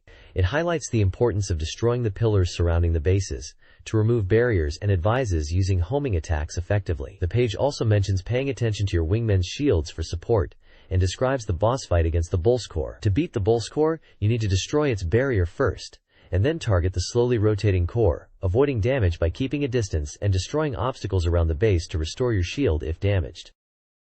This page is a special interview with Shigeru Miyamoto about Star Fox 64 prior to its release. Miyamoto discusses the development process, reflecting on the challenges of the original SNES Star Fox and how they aim to make Star Fox 64 more accessible while still offering depth for experienced players. He mentions that the game was initially planned to be easier than the SNES version, aiming for a balance of difficulty. Miyamoto talks about the volume of dialogue in the game, estimating over 400 messages, emphasizing that the dialogue is dynamic and changes based on player actions and game situations, making it feel reactive. He also touches upon the Starwolf team, indicating that they are designed to be a challenging encounter for even experienced players, and that they bring a different flavor to the game compared to Star Fox team. He also hints at secrets and conditions for encountering different elements in the game, particularly around the character Cat Monroe, and potentially meeting her in the Venom stages, although these details are still secret. The page also highlights the branching paths in Star Fox 64, explaining that the route taken affects the difficulty, with harder routes offering more challenging stages. It suggests that players who want a tougher experience should aim for the harder routes.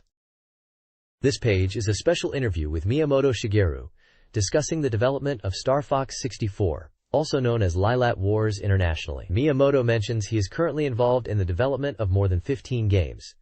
He explains that Star Fox 64, which he initially intended to be a minor project, became deeply immersive for him. He notes the game's concept was inspired by movies like Star Wars and Tron, and that the director is the same as the previous Star Fox game. Miyamoto expresses a desire to enhance the game's textures further. He believes the difficulty is well balanced, and encourages players to strive for higher goals rather than deeming it easy. Miyamoto hints at hidden secrets and stages within Star Fox 64, suggesting players need to earn badges and clear stage level 2 to uncover them. The page also promotes a giveaway for a golden N64 controller signed by Miyamoto and a renewed 64Dream magazine, each prize for one winner. The application deadline is stated as May 20th. Miyamoto encourages players to discover the secrets for themselves. This page is an advertisement for the N64 game Blast Dozer. It highlights the game as a high-speed action puzzle game with time attack races and minigames. The ad boasts a massive 60 stages and emphasizes the game's depth and challenge, suggesting it will take players a long time to fully conquer. The game is published by Nintendo, is currently on sale for 6,800 yen, requires 64 MB memory, is an action genre, supports one player, and is compatible with the controller POC. This page is about the Nintendo 64 game Blast Dozer. It introduces the game's premise, where the player must rescue 6 scientists scattered across the globe from a dangerous chemical substance using the Blast Dozer. The page gives hints for 6 different stages: Argent Subway, Ebony Coast, Ironstone Mountain, Oysterport, Tempest City, and Gloomy Cross. For each stage, there are gameplay tips on how to proceed, often involving using the Ram Dozer, TNT explosives, missiles, and boats to overcome obstacles and reach the scientists. The goal is to obtain a gold medal in each stage to reach the game's ending. This guide provides strategies for achieving gold medals in Blastcore, focusing on 4 stages: Mercury, Venus, Mars, and Neptune. Mercury is a time attack race, utilizing Skyfall, Ramdozer, and Backlash, emphasizing careful maneuvering due to the fixed camera angle and potential for course deviations. Venus is a destruction time attack, similar to a moon stage, where players must efficiently destroy cargo, avoiding ground damage. Mars tasks players with destroying 9 floating spheres amidst uneven terrain, recommending angled jumps from ditches for accurate hits. Neptune is a backlash-only time attack race with low gravity and jutting pillars, requiring careful course consideration. This page showcases the time attack mode for the N64 game Blastdozer. It lists various levels with their time limits and difficulty ratings for the time attack challenge. The game pushes players to achieve gold medals by completing stages quickly, even against a rampaging trailer in the story mode, which is now the target in time attack mode. The list includes locations like Simeon Village, Black Ridge Factory, Argent Subway, Habak City, Cherrick Port, Shatley Valley, Outland Farm, Ebony Coast, Ironstone Mine, Chrome Wreck City, Eco Valley, Beaton Railway, Tempest City, Blacktown, Diamond Sand Sea, Oyster Port, Angel City, Ember Country, Glory Cross, Crystal Village, and Chantal Unga. Each level has a difficulty indicated by red balls and a time limit in seconds or minutes and seconds. For example, Simeon Village is 25 seconds, Beaton Railway is 1 minute 35 seconds, and Oyster Port is 6 minutes 00 seconds. This page is all about achieving complete mastery in a game through platinum medals. It highlights the intense challenge of obtaining platinum medals in time attack mode, even for experienced players who have already earned gold medals. This feature from 64Dream magazine focuses on Blastcore, showcasing a list of stage names alongside the incredibly strict time requirements needed to achieve the coveted platinum medal in each. The article emphasizes that these platinum times are set at the very limit of what's possible, making them an extreme test of skill within the game. It's essentially a guide for hardcore players aiming for ultimate perfection in Blastcore. This guide details platinum medal strategies for various practice missions in the N64 game Blastdozer. Practice Backlash 13s involves destroying buildings using a small hill. Practice J-Bomb 35s stresses straight-on attacks, targeting building bases. Practice Sideswipe 14s emphasizes pressing the R button for side attacks and controlling speed. Practice Thunder Fist 15s focuses on sequentially destroying wooden boxes with momentum. Practice Skyfall 4s demands precise timing for a cliff jump. Skyfall. Simeon Village 15s is beginner-friendly, emphasizing Ramdozer controls. Black Ridge Factory 25s requires observing the trailer path and destroying marked buildings. Finally, Agent Subway 31s combines narrow roads and backlash techniques, requiring pattern development. This guide provides strategies for achieving platinum medals in several Blastcore N64 levels. In Havoc City, 28 seconds, use Skyfall then J-Bomb, targeting buildings from below. Carrick Port, 40 seconds, emphasizes side swipes and the Thunder Fist, focusing on arrow-indicated buildings. Shattery Name, 49 seconds, requires skillful Skyfall use with turbo, while managing jumps. Outland Farm, 115, focuses on destroying silos efficiently, using tail slides on red-roofed ones. Ebony Coast, 112, highlights quick vehicle changes and TNT placement. Ironstone Mine, 54 seconds, uses sideswipes in the first half, then Thunder Fist. Cromlech City, 24 seconds, demands direct destruction in the trailer's path. Finally, Eco Valley, 48 seconds, simplifies the approach by focusing on J-Bomb use to destroy only necessary buildings. Blastdozer challenges players with platinum medal time trials across various stages. Strategies for each level are outlined. Beaton Railway involves shortcuts like the Ramdozer and train. Tempest City requires careful missile and item management, despite its simple layout. Blacktown emphasizes the Cyclone suit for efficient building destruction. Diamond Sand Sea demands advanced techniques for quick building demolition. Oyster Port focuses on speed and puzzle solving, using cranes and TNT. Angel City highlights backlash techniques, road dips, and the final building strength. Ember Country relies on immediate cyclone suit usage. Glory Cross presents narrow roads and weeds, with a T-junction being a key strategic point. This document details platinum medal challenges from Blast Corps on N64, originally published in 64Dream magazine. It outlines target times and strategies for 7 stages. Crystal Keshrin requires 1 minute in reverse with Skyflyer. Shuttle Fuzichaku demands 56 seconds, starting backlash then switching to J-bomb. Space Platinum has a 2:30 time, advising backlash use and tail slides. Mercury is 1:10 with Invader and jumps. Venus is 2:20 using a Kurobako, leveraging jumps from hills and low gravity. Mars requires 1:50, focusing on destroying floating spheres with Ram Dozier. Finally, Neptune demands 1:28 with a focus on inner lines and drifting. Quote, "This page is about Blast Dozer and getting platinum medals in its minigames. It details 3 categories of challenges within the game: race type, destruction type, and RDU type. The race type section talks about attack races and choosing the fastest vehicle for each course, suggesting hot rod or sports cars. It mentions using shortcuts and inverted driving techniques are important. The destruction type section focuses on destroying objects within a time limit. The page emphasizes the need for speed and efficient movement to minimize travel time between destruction targets to achieve the platinum medal. The RDU type section covers challenges set in stages like Gibbons Maze, Baboon Maze, and Twilight Factory. It describes the RDU challenge as lighting up points along a predetermined path and navigating mazes to find the right route. Twilight Factory specifically involves using the Blast Dozer to demolish buildings effectively. The page highlights the element of luck in these RDU challenges due to the maze-like nature of the levels.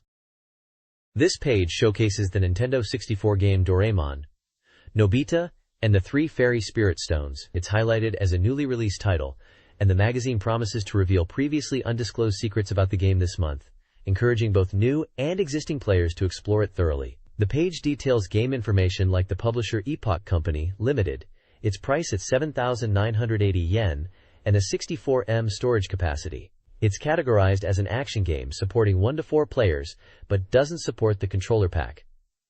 The page gives a glimpse into 2 areas within the game. The first area is described as Jack and the Beanstalk, showing screenshots of Nobita in a beanstalk-themed environment. The text suggests the beanstalk is the path to the sky, and the screenshots show progression through this area. The second area is titled Pirate Ship is Full of Mysteries, highlighting a pirate ship level. The page hints at gameplay within this level, suggesting the player might be lost and need guidance. It then provides step-by-step clues using screenshots, starting with defeating 3 large red crabs, then finding a button to open a door, navigating a bridge that seems broken, and finally revealing a hidden switch behind a waterfall which leads to a boss battle. The game features item retrieval across 3 worlds: Earth, Ocean, and Sky. In Earth World, accessible from the game's start, you need Momotaro Mark Kibidango, and can find items like the air cannon and champion glove. The Ocean World involves underwater buggy races, where let-up fluid is beneficial, and you must retrieve the Jack Bean to access the Sky. Key items include the small light Gene Mic and Time Furoshiki. The Sky World presents challenges with the Takecopter and a vast stormy night sky. Obtain the Takecopter and find items like the Anywhere Door and Fueru Pig Capsule. The Extra Edition focuses on Doraemon characters. This page highlights the Glory of St. Andrew's 64Dream Open on the N64, showcasing the tournament winner, a high school student named Aizawa Manabu, who achieved an astounding score of 152 under par. The page emphasizes how unbelievably low this score is, mentioning it's almost mathematically impossible, even with eagles on every hole. Aizawa himself is quoted saying he just did his best. The page also details other tournament awards. Nakayama Shuji won both the Dragon Award for the longest drive at 417 yards and the Near Pin Award, landing the ball only 2 yards from the hole. Aizawa Manabu also impressively won both the Hole-in-One Award, achieving it 20 times, and the Albatross Award, scoring it 9 times. There's a brief interview with Kato-san from the game publisher Seita's PR department, who expresses genuine amazement and delight at Aizawa's score, stating that even the game developers would be thrilled. Prizes awarded to Aizawa include a winner's trophy, a photo book of St. Andrew's Old Course, and 5,000 yen worth of game coupons. All participants receive commemorative gifts, and Nakayama Shuji also received 2,000 yen in-game coupons for Rev's Limit and Wild Choppers. The game itself, Glory of St. Andrews, was released by SETA and is currently on sale for 9,800 yen, requiring 64 MB of memory and supporting 1 to 4 players with controller pack compatibility. This reader feedback section of the magazine addresses several topics. The editor, Masi, confirms a recent office move and Chirin's Tamagotchi obsession. Questions about game development aspirations are clarified. The magazine isn't a game developer. A reader complains about the 5% consumption tax impacting affordability, with the editor suggesting parental assistance. A new Please Maker Sand corner allows readers to make impossible game requests. The editor also addresses a reader's difficulty finding the magazine and the editorial staff's secret restocking efforts. Finally, the section includes reader comments about dancing eyes, polygon characters, and desire for the magazine's continuation, which the editor enthusiastically supports with new software and the 64DD on the horizon. The text explores the use of non-human characters in video games, highlighting their popularity and appeal, citing titles like Sonic the Hedgehog and Star Fox 64. A list of popular animal characters is provided, including Parappa, Yoshi, and Crash Bandicoot. The text also shares industry anecdotes, such as rejected game ideas and humorous incidents related to game marketing and player experiences. Finally, it announces the launch of a game software fan club page, listing Luigi, Fire Emblem, and Pokemon fan clubs as the current top 3 and encouraging readers to create more. This page is focused on a segment called Experiment Kun from 64Dream magazine. It outlines several comical experiments conducted by the magazine staff. Experiment 1 looks at the effectiveness of the Rumble Pack for Star Fox 64. They test how much it vibrates, and in ridiculous ways, like attaching it to a vibration amplifier and trying it on different body parts. Experiment 2 discusses the magazine itself, noting changes to its size and paper quality. They even did an experiment about kiss marks on the magazine.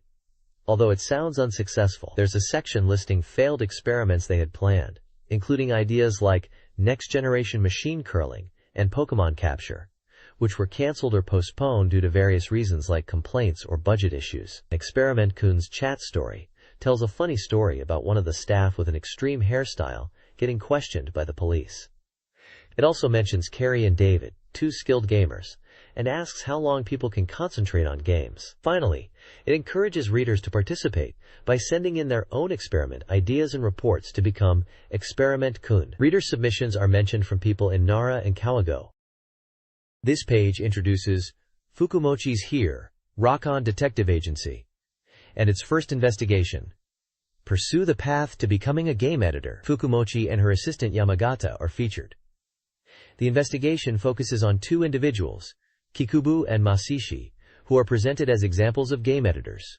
Kikubu is described as a cheerful salaryman editor who dreamed of being a water ghost rider as a child. He enjoyed rugby and drinking in high school, and after working in sales, he entered the editing world, working on strategy guides and magazines. His motto is, cheerful and carefree, reflected in his radar chart, which emphasizes being carefree and sociable. Mashi, described with an angel-like devilish smile, dreamed of being a children's story writer. He liked Grimm and Hoff's fairy tales, and in high school enjoyed rugby and part-time jobs, excelling in essays and modern Japanese. After graduating in English literature, he started in editing production and became a freelance game writer. His radar chart highlights his talent and devilish traits.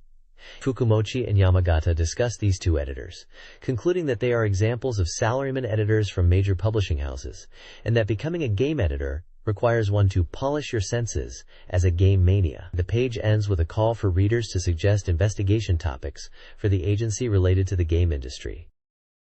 This magazine investigates various gaming-related urban legends. The first debunked rumor claims a rare hidden player appears in the game Power Pros 4, which the magazine couldn't verify after extensive play. The second rumor, also debunked, alleged a Doraemon game featured a panty-changing mechanic, denied by the game's staff. A third rumor involved a Pachi Pachi ghost, making tapping sounds in the editorial department's toilet, but disappeared after a relocation. The final rumor focuses on staff member Fukumochi, who is suspected of lying about her age. The magazine cites contradictory information about her birth year and promises further investigation. The magazine encourages readers to submit their own game-related rumors for potential prizes. This page announces the sudden final episode of the series Naniwa's Laughter Store Business from Kansai Blast Co. Characters Wataru and Tigerjet Tam Tam discuss the abrupt ending of the column, which was decided by Higher UPS, despite their plans to continue. They mention working on color pages and the new series. They also talk about reader feedback and announce the next theme for reader submissions, which is focused on Star Fox 64, calling for illustrations, and 4-panel manga. The column also highlights reader contributions in this month's One Push Corner, featuring fan art and comments, including a mention of Blastozer as a previous topic. This page introduces a new quiz section called Time Warrior Quiz, diving into cult classic robot anime. It kicks off by referencing Super Robot Wars and nostalgic robot anime in general, mentioning Gigantor as an early anime example and acknowledging Evangelion's popularity. The page tests your robot anime knowledge with 10 questions, ranging from Mazinger Z and Combattler V to Voltes V, Great Mazinger, Getter Robo, and Gundam. It even gauges your Time Warrior level based on your score. From casual fan to hardcore otaku, you can send in your answers by postcard for a chance to win prizes and be recognized as a Time Warrior. Notably, the page promotes Super Robot Spirits for the N64, highlighting the inclusion of Voltes V in the game plan for a 1997 release. This page is a reader survey from a Japanese magazine, likely to gather feedback from its audience with a present offered as incentive. The survey asks about reader opinions on the current issue's cover and articles, what articles were interesting or dull, and the sources of their game information. It also inquires about upcoming Nintendo 64 games they are interested in. Table 1 lists articles from the magazine, including features on games like Castlevania 64, The Legend of Zelda 64, Bomberman 64, Top Gear Rally, Virtual Pro Wrestling 64, Doom 64, Hexen, Mystical Ninja starring Goemon, Turok, Dinosaur Hunter, Mission, Impossible, Aero Fighters Assault, Chameleon Twist, Multi-Racing Championship, Star Fox 64, Blast Corps, and Pokemon Stadium. There's also mention of an interview with Shigeru Miyamoto. Table 2 lists various game information magazines popular at the time, like Famimaga 64 and Famitsu Bros. Table 3 lists upcoming Nintendo 64 games categorized in Japanese alphabetical order, with many listed as tentative titles. Some highlighted games include Wayne Gretzky's 3D Hockey, Donkey Kong Country, possibly a cancelled N64 port, F-Zero X, Chameleon Twist, Mystical Ninja 2 starring Goemon, GoldenEye 007, Turok, Dinosaur Hunter, SimCity 64, Paper Mario, Star Wars, Shadows of the Empire, Doom 64, Diddy Kong Racing, Pilot Wing 64, Pokemon Stadium, Yoshi's Story, and Mischief Makers.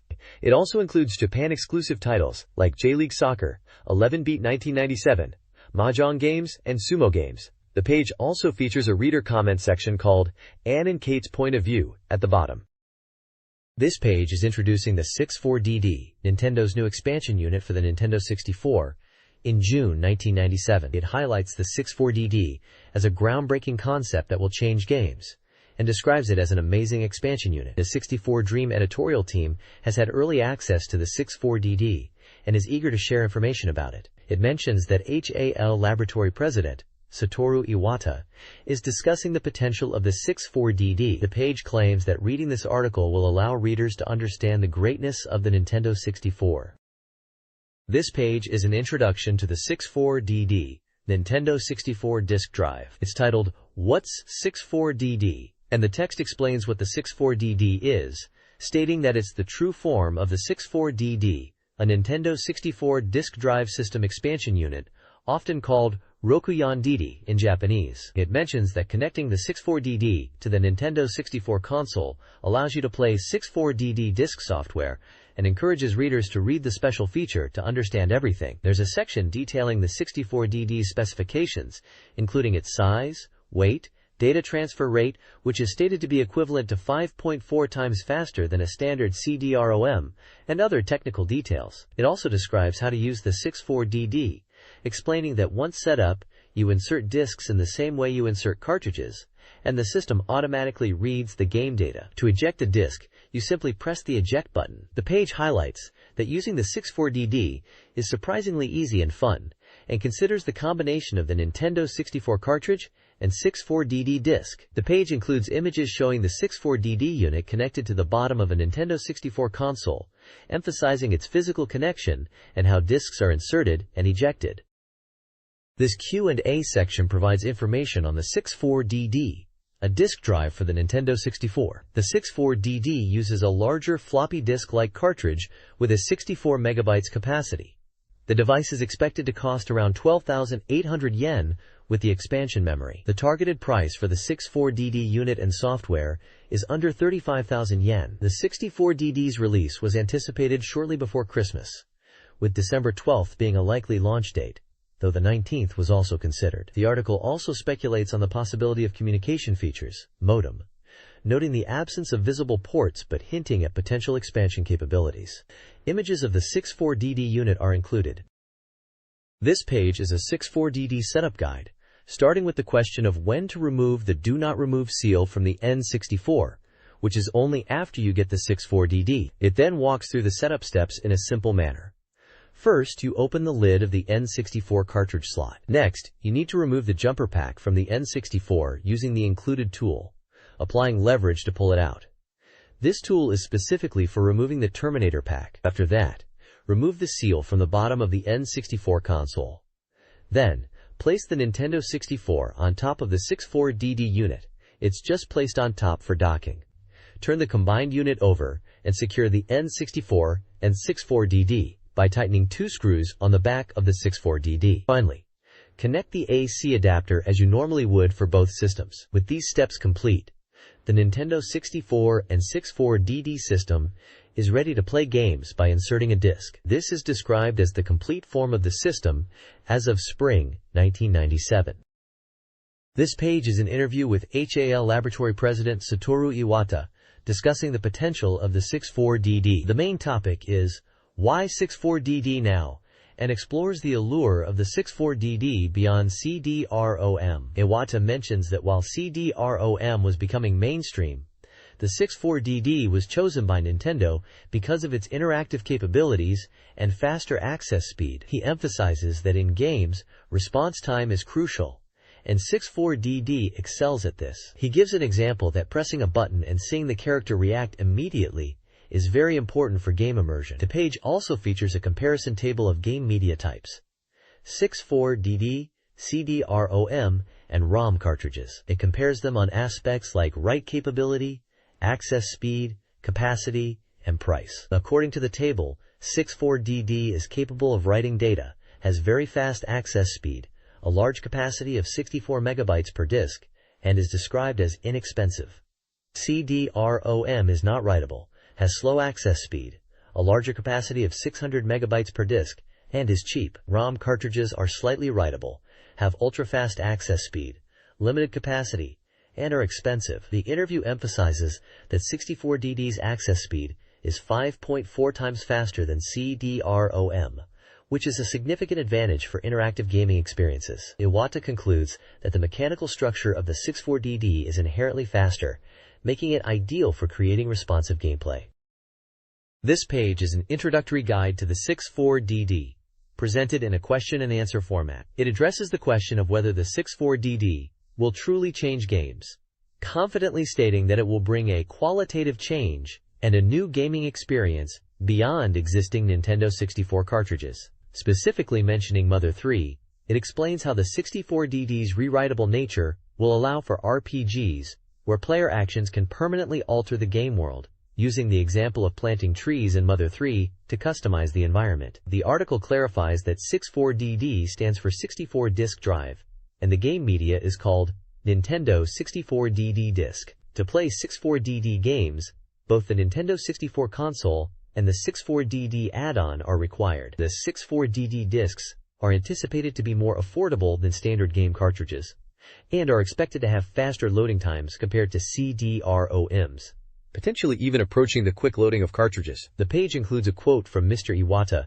emphasizing the importance of the rewritable aspect of the 64DD for creating dynamic and evolving game worlds, contrasting it with the static nature of CD-ROM-based games.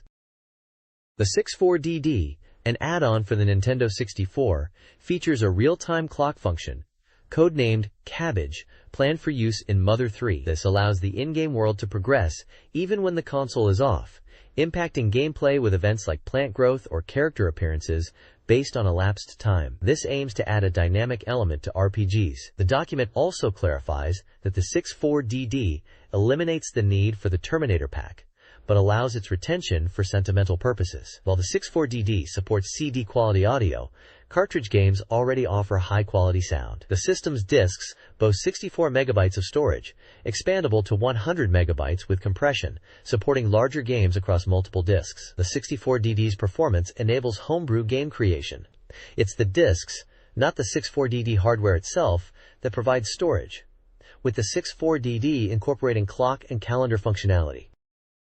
The 64DD, a Nintendo 64 add-on, allows simultaneous use of 64DD discs and cartridges, enabling enhanced gameplay. This combination allows, for example, a sports game on cartridge with player data on disc, or a game like Star Fox to interact with a SimCity environment stored on disc. Mother 3 is highlighted as a 64DD title, aiming for unique battle experiences. The 64DD discs have a writable capacity of approximately 32 megabytes and can expand the N64's RAM. While RPGs like Mother 3 Inches and potential sequels to Super Mario RPG and Fire Emblem are in development, cartridge-based RPGs remain possible. The 64DD is nearing completion, with factory production underway. Launch titles include Mother 3, with potential additions like Mario Paint, SimCity, and Pokemon. The system also facilitates cost-effective player data updates for games like GameCube Powerful Pro, Yaku 4. The 64DD represents Nintendo's move towards evolving gaming with features like communication.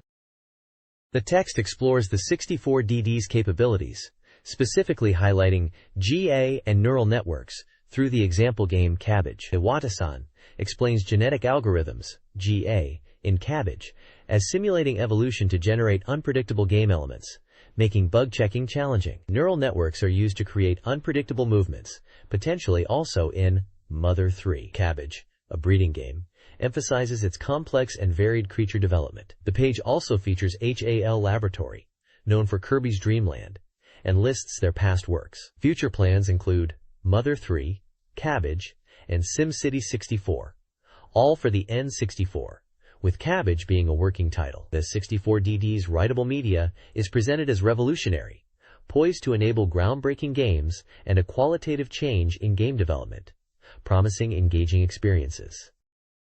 The next page is a question and answer section from Volume 9 of the magazine, focusing on the Nintendo 64. The topic is centered around the highly anticipated Star Fox 64 game, referred to as SF64. A reader from Akita Prefecture asks if all character dialogue in Star Fox 64 is voiced. Yoshio Hongo from Nintendo's Public Relations Department answers. He confirms that Nintendo is indeed putting a lot of effort into voice acting for Star Fox 64, more so than usual for Nintendo software at the time. He mentions they contracted Aoni Production for voice actors, similar to Mario Kart 64 where they used voice actors for short phrases like, "Here we go." However, for Star Fox 64, due to the longer dialogue sequences, they opted for proper voice actors, and even had the development chief in charge of CG doing some voice acting. The page also features a screenshot from Star Fox 64 showing a boss battle with Andros, where in-game text dialogue is visible. There is a cartoon portrait of Yoshio Hongo, sent in by a fan, described as a slightly fatter version of Mr. Hongo from the strongest feather shogi general in Iwate Prefecture. This Q&A covers Star Fox 64 and its Rumble Pack. Star Fox 64 is praised for its accessible gameplay, 4-player battle mode, and immersive all-range mode, making it enjoyable for newcomers to 3D shooting games, despite its challenging bosses and engaging story. The game is easier than its Super Famicom predecessor. Regarding the Rumble Pack, it provides an estimated 2 months of battery life with an hour of daily Star Fox 64 gameplay, and was sold separately with batteries. Designed to balance the N64 controller, it offers 3 vibration patterns. While store demos were unavailable due to theft concerns, the article encourages players to purchase the Rumble Pack to enhance their gameplay experience, with Base Masters 2000 also slated for compatibility. The Q&A section discusses upcoming Nintendo titles. Mario Kart 64's development was cost-effective due to in-house production, anticipating strong sales. The next software announced is Star Wars, launching June 14th alongside the theatrical release of Star Wars Shadows of the Empire, but it won't support the Rumble Pack. Finally, Kirby Air Ride, in development, is a racing action game evolving from a skateboarding concept. The game will utilize inhale and exhale mechanics. The tentative title is Air Ride, with the subtitle Chimera no Mori being considered, though potentially subject to change. This page is the N64 question box section, featuring answers to fan questions. The first question is about why Kirby is called Kirby. The answer explains that initially, Kirby was going to be named Tinkuru Popo, a rather strange name for software. HAL Laboratory developed Kirby, and it received high praise from the Mario Club. However, the name Tinkuru Popo didn't resonate well with retailers, so Nintendo decided to change the name to Kirby. Another question asks about monster trading in Pokémon Stadium 64 with friends. The response indicates it's still undecided, mentioning the potential use of a controller pack or 64DD discs. Development is in its early stages, aiming for a Christmas season release. Next, a question asks about the number of N64 games Nintendo will release this year. The answer estimates around 10 cartridge-based games, highlighting titles such as Blastozer, Star Fox 64, a Yoshi game, a Kirby game, GoldenEye 007, and Buggy Boogie. The answer also suggests there might be overseas titles coming and references Mother 3 for the 64DD. Finally, there's a question about the development progress of F-Zero 64. The answer states that development is well underway and hints at a possible release within the year, mentioning Miyamoto's involvement in checking the game. A screenshot from the F-Zero 64 menu is displayed. This page features a question and answer section focusing on upcoming Nintendo 64 games. The first question asks about the development status of Yoshi Island 64, which is known internationally as Yoshi's Story. The response indicates it's about 50% complete and aiming for a summer release, highlighting the game's impressive graphics quality. The next question is about Mario Paint on N64 and whether drawing contests will be held. The answer suggests they expect to have contests similar to the Super Famicom version and that they are considering video capabilities, potentially utilizing the 64DD. A screenshot from the Super Famicom Mario Paint contest results page is shown. The third question asks if Famicom Detective Club will be released on N64. The answer states that while they are working on new titles for Game Boy Pocket and Moo Moo Kiosk, a Famicom Detective Club game is planned for the 64DD, although the release is still some time away. This series was not released outside of Japan. Finally, the last question asks about Pokémon 64 and if it will have two versions like the Game Boy editions, referencing Pokémon Red and Green. The response indicates they are considering this to allow for monster trading and designing it for enjoyable multiplayer experiences on the 64DD. They also mention Pikachu will be rendered in 3D polygons. This game is likely referring to Pokémon Stadium. This page is a question and answer section. Firstly, there is talk about The Legend of Zelda 64, described as an adventure game aiming for a large 128 megabyte size, utilizing the 64DD for extensive scenarios and data. Next, they address the reason for using 64 in-game titles, explaining it's to distinguish N64 games from Super Famicom titles, and this naming might change in the future. They mention Mario Paint 64DD as an example, clarifying it won't actually be called that. Then, there's a question about a playable demo for Darby Stallion on N64, but the answer is, they don't know. They confirm Darby Stallion is a horse racing simulation game, and that the 64DD is suitable for such genres. They are aware that the developer is working on simulation games for the 64DD, but details are unclear. Finally, they address rumors of Rareware developing an RPG for the N64. While they've heard about Rareware's game development, they haven't heard about an RPG specifically. They suggest Rareware's new games might be revealed at E3 in Atlanta. It is mentioned that Rareware is secretly developing Super Donkey Kong RPG featuring the Kong family, with a note that the screenshot is from the Super Famicom game, Super Donkey Kong 3. The next page is a question and answer section. The first question is about Game Boy sales after the release of the Game Boy Pocket in July 1996. The answer states that combined sales for Game Boy and Game Boy Pocket reached approximately 14.18 million units in Japan. It mentions that Game Boy software is still selling well and that Pokemon games are top sellers, mentioning Pokemon and Kirby's Dream Land 3 as examples of popular Game Boy titles. The second question is about what NUS means in relation to N64 software. The answer explains that NUS is the product code decided before release. It says N stands for Nintendo, U for Ultra, from the development name Ultra 64, and S for 64. It also mentions DMG for the original Game Boy, and HVC for Famicom, home video computer. The third question asks about the difficulty of creating software for the N64. The answer indicates that while the basic concept is the same as Famicom and Super Famicom, the 64-bit nature of the N64 is much more advanced. It suggests that developers familiar with Silicon graphics workstations might find it easier, but it may take time to get used to the development environment. It is mentioned that there are some developers who find it an interesting and challenging machine. The image next to this section shows an SGI Onyx workstation, which is stated to be the super machine used as the model for the N64. This page presents a question and answer section about N64-related topics. The first question asks if games released in America for the N64 will not be released in Japan. The answer suggests that once the N64 has a larger software library in Japan, they will be more open to releasing games from overseas, even puzzle games like Tetrasphere, which might currently be seen as less desirable due to the limited software selection. The second question is about how to obtain the Famicom version of Mother. The response says that it's possible it might be available via game kiosks, similar to how Super Mario became part of Super Mario Collection for Super Famicom kiosks. Because of the quality of the Mother game, the page also includes a letters section, inviting readers to send in questions about anything related to the N64 hardware and software to be answered by Mr. Honggao from the editorial team. Readers can submit questions via a survey, postcard, or fax. A screenshot on the page shows gameplay from Killer Instinct Gold, featuring the character Spinal, performing the move Skelly Skewer. This page reports on the first annual CESA Grand Prize Awards.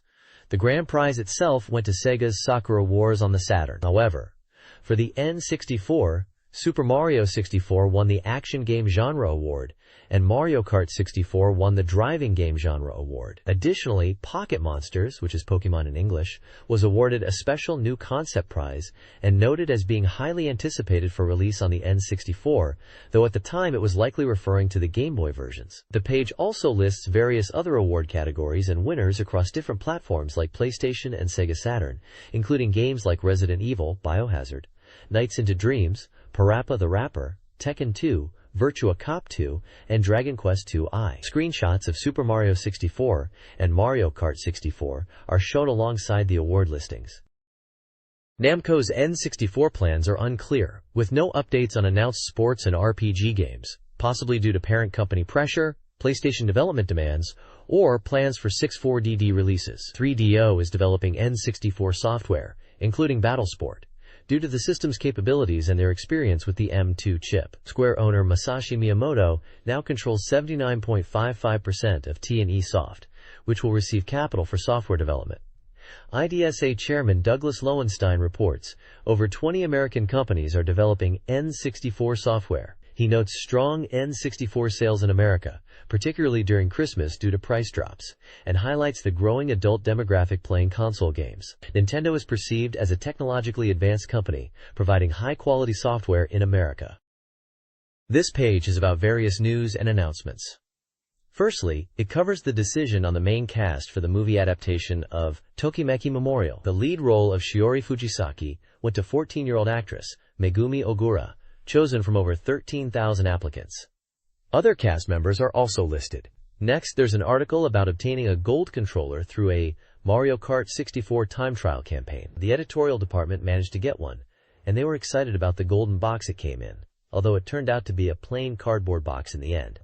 Hudson is releasing a Joy-Card 64 controller with rapid-fire capabilities, capable of 24 shots per second. It also features a 3D stick adjust function to customize the 3D stick input direction, useful for players with unique grip styles. It's priced at 2,980 yen and scheduled for summer release. The page also mentions advance tickets for the Mini 4WD anime movie, Bakusu Kyudai Let's and Go, which will be released nationwide on July 5th. Pre-order tickets come with special body parts for machines featured in the movie. Finally, there's a report on the Tokyo Game Show, highlighting a cosplay parade with 1,000 participants. There is also a piece announcing the package photography success for Star Fox 64. The box size is detailed as 197mm by 142mm by 82mm, about the same size as the Rumble Pack packaging. They express anticipation for playing the game soon. This page reports on the filming of a Star Fox 64 commercial, starring popular actress Ryoko Hirosue, who apparently looked great even late at night.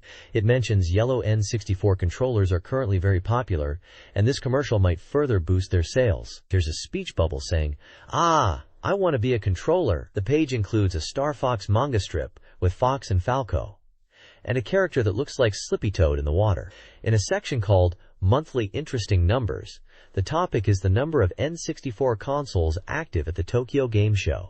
It discusses how many N64 units were present at the show, compared to PlayStation and Saturn. The article mentions that Nintendo did not have a booth at the Tokyo Game Show, so the number of N64 consoles was understandably lower, totaling 84 units out of 1036 total consoles. PlayStation had 550 units, Saturn had 296 units. A pie chart visually represents the hardware breakdown. PlayStation at 53%, Saturn at 29%, N64 at 8%, Windows 95 at 6%, Game Boy at 1%, and other systems at 3%. Another section mentions discovering the Star Fox 64 package and feeling an impulse to take it home, describing it as a battle between angels and demons with an unknown outcome. There is also an image of someone referred to as Hunposan.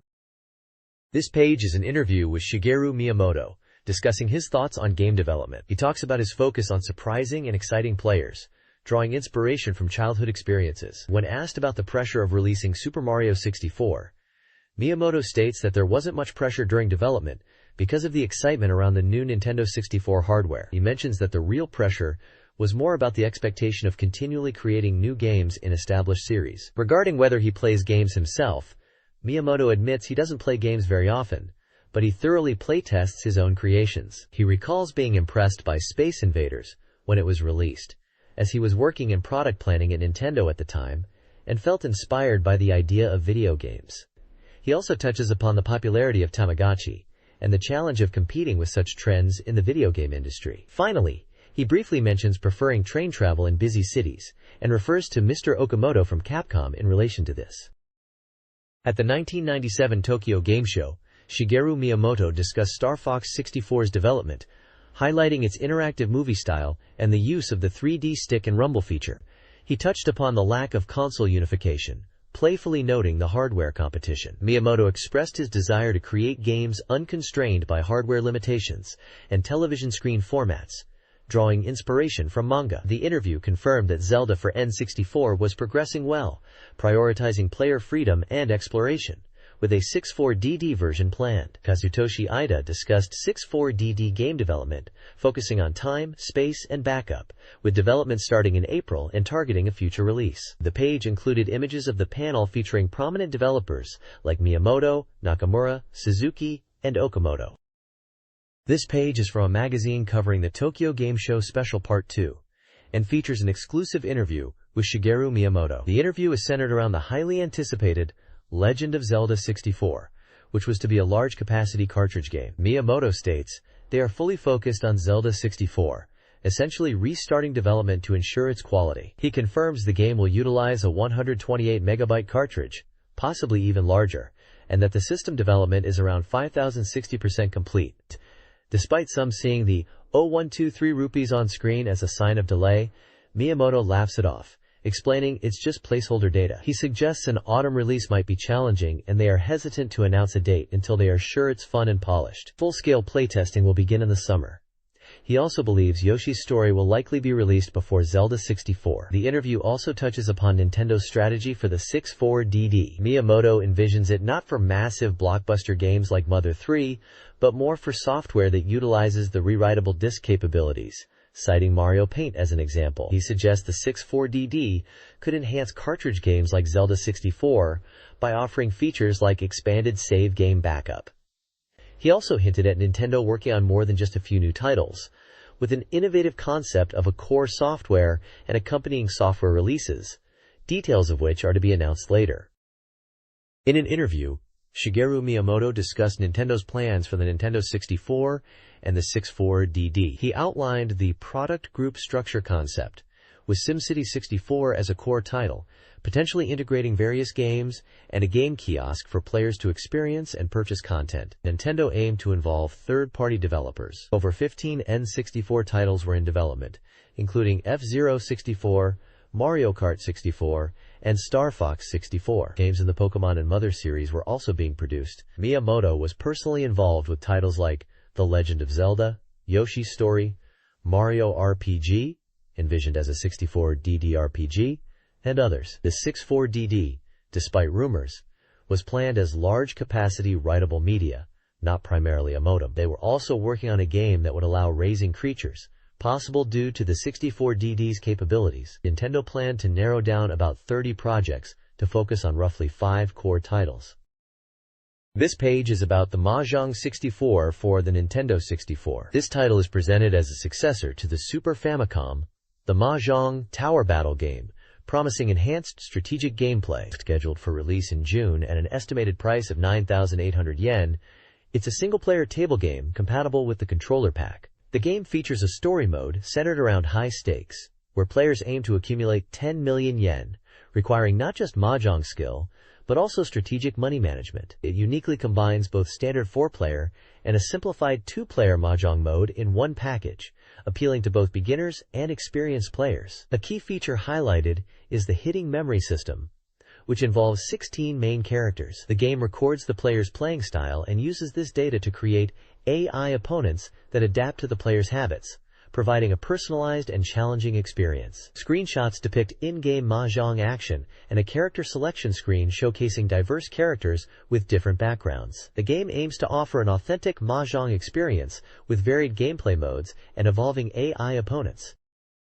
This page presents Like Lightning Super High Speed Go, a Go game for the N64, emphasizing speed and accessibility. It details 3 main game modes. Diamond mode lets you adjust difficulty levels and game parameters like board size and handicap, featuring a fast AI opponent named Rokuyonkun that thinks in under 10 seconds. Toryumon mode is a survival-style 10-match challenge against unique characters, starting easier but increasing in difficulty, with visual flourishes to enhance the experience. Finally, Go Introduction mode is designed for beginners, teaching the rules and fundamentals of Go in an easy-to-understand format, ensuring anyone can pick up and play. The page emphasizes that even on its highest difficulty, the game provides a fast and engaging Go experience for both newcomers and seasoned players, highlighting its quick AI and enjoyable visuals and music. This Bomberman merchandise collection showcases a variety of goods aimed at fans. The collection is divided into 3 categories: sweets, study supplies, and game-related items. Sweets include cookies, chocolate, and candy toys. Study supplies feature pencils, mechanical pencils, notebooks, and erasers. Finally, gamer items comprise a coloring book, jigsaw puzzle, trading cards, game notes, game cards, and a dart set. Several non-sale items, like opera glasses, a plush toy, and a camera, are also displayed. The collection offers a range of products, from affordable candies to more elaborate items, spanning a wide range of price points.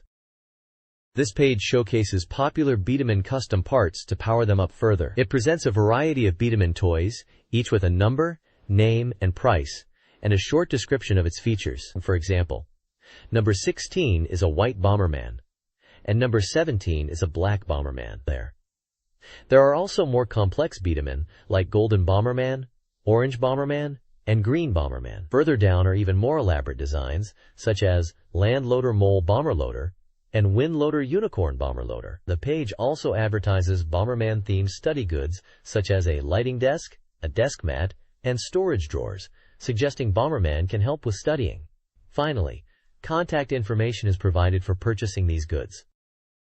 This page of 64Dream magazine presents Bistro de 64, welcoming you to Rock On Town with a delicious pudding menu. The page showcases a large pudding dessert, decorated with Mario and Yoshi figurines amongst flowers. Mario encourages readers to eat heartily, while Yoshi humorously comments on the pudding's size being bigger than them. Game screenshots are included showing a girl character expressing her love for pudding, saying, "Pudding, I love it," and "Yay, it's pudding!" The text around the images has a lighthearted tone, mentioning not wanting to work and the season of love, and refers to a Mario chef who makes a delicious pudding, with someone even faxing to request it. The page is a playful and food-themed feature within the magazine, using N64 characters.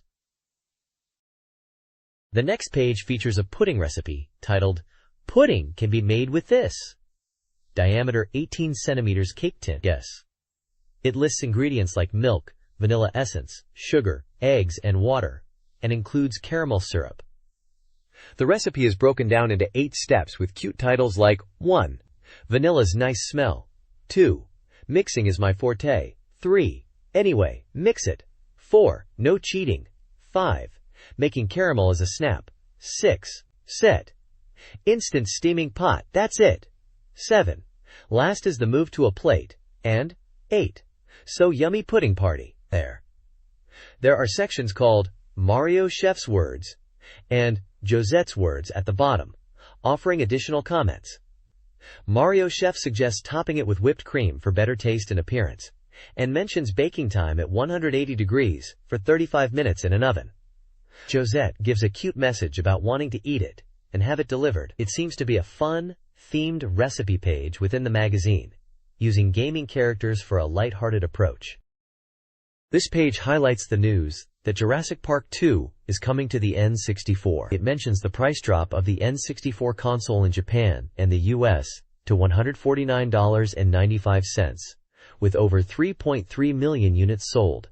Popular games at the time are stated as Turok and Mario Kart 64. A promotion called Get Doom 64 Free is detailed, where you can trade in any N64 game to get a $40 credit towards Doom 64, and then return Doom 64 within 30 days to get a $39.99 store credit, effectively renting it for free. A list of upcoming N64 games is also provided, including FIFA Soccer 64, Doom 64, War Gods, Robotron 64, GoldenEye 007, Hexen, Top Gear Rally, and Tetrisphere, with release dates ranging from March to October. The page also mentions a rumor about The Lost World, Jurassic Park for N64, being produced under the supervision of Steven Spielberg. This page is all about the N64's RCP, or Reality Coprocessor, highlighting that the console's power isn't just from the CPU alone, but also thanks to this vital component. The article explains the RCP as the heart of the N64, working alongside the CPU brain. A diagram shows the N64's internals with the CPU and RCP clearly labeled, connecting to components like RAM, cartridge, controller, audio, and video output. The RCP itself is detailed as having 2 parts: the SP, sound processor for sound and graphics processing, and the DP, display processor for drawing graphics. It's mentioned that the SP even has its own dedicated 32-bit CPU. The article praises the N64 as essentially having a twin CPU setup due to the RCP's power, allowing for impressive graphics like transparent water, kart smoke, and lots of polygons, referencing titles like Super Mario 64 and Mario Kart 64 without explicitly naming them, but describing their visual features. In a side note, the author mentions watching anime and is looking forward to the upcoming release of Star Fox 64. This page is about Jikyu Powerful Pro Yakyu 4, a baseball game for the N64 that was only released in Japan. The page details success mode coaches that can be used in the game. It introduces 6 coaches: Bob Coach, Ijima Coach, Naiten Ikusei, Internal Training Coach, Young Coach, Rival Inoshishi, Boar, and Teammate Yazawa. Each coach section includes a brief description of their coaching style and 2 password phrases to unlock them in the game. Bob Coach is a fast pitching coach who focuses on fastball training and forkball skills. Ebijima Coach is a changeup coach who specializes in various changeups and is suitable for relief pitchers. Naiten Ikusei, Internal Training Coach, is an all-around coach who focuses on wide-ranging batting and Ikaira-style hitting. Young Coach is described as a Major League-style power hitter coach, emphasizing home runs. Rival Inoshishi, Boar, Coach, is a rival character focused on foot speed and agility. Teammate Yazawa is a teammate coach, good at running, but not so good at hitting, suitable for a pinch runner. The page is providing details on how players can use passwords to unlock these coaches and utilize their specific training methods in the game's success mode.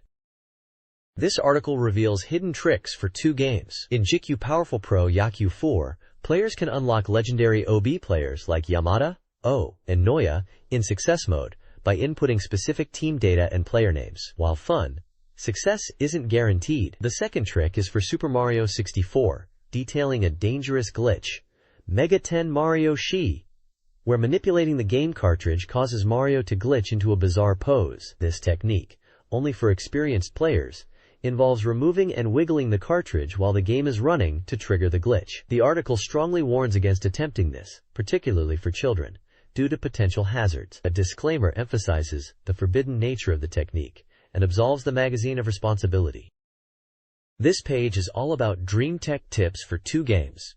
Firstly, for Human Grand Prix, the new generation, there are 5 tips highlighted. You can unlock a special engine by completing all 18 races in World Mode.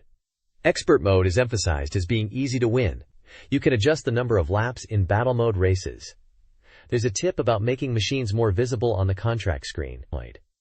Finally, the grid display can be fast-forwarded in World Grand Prix mode.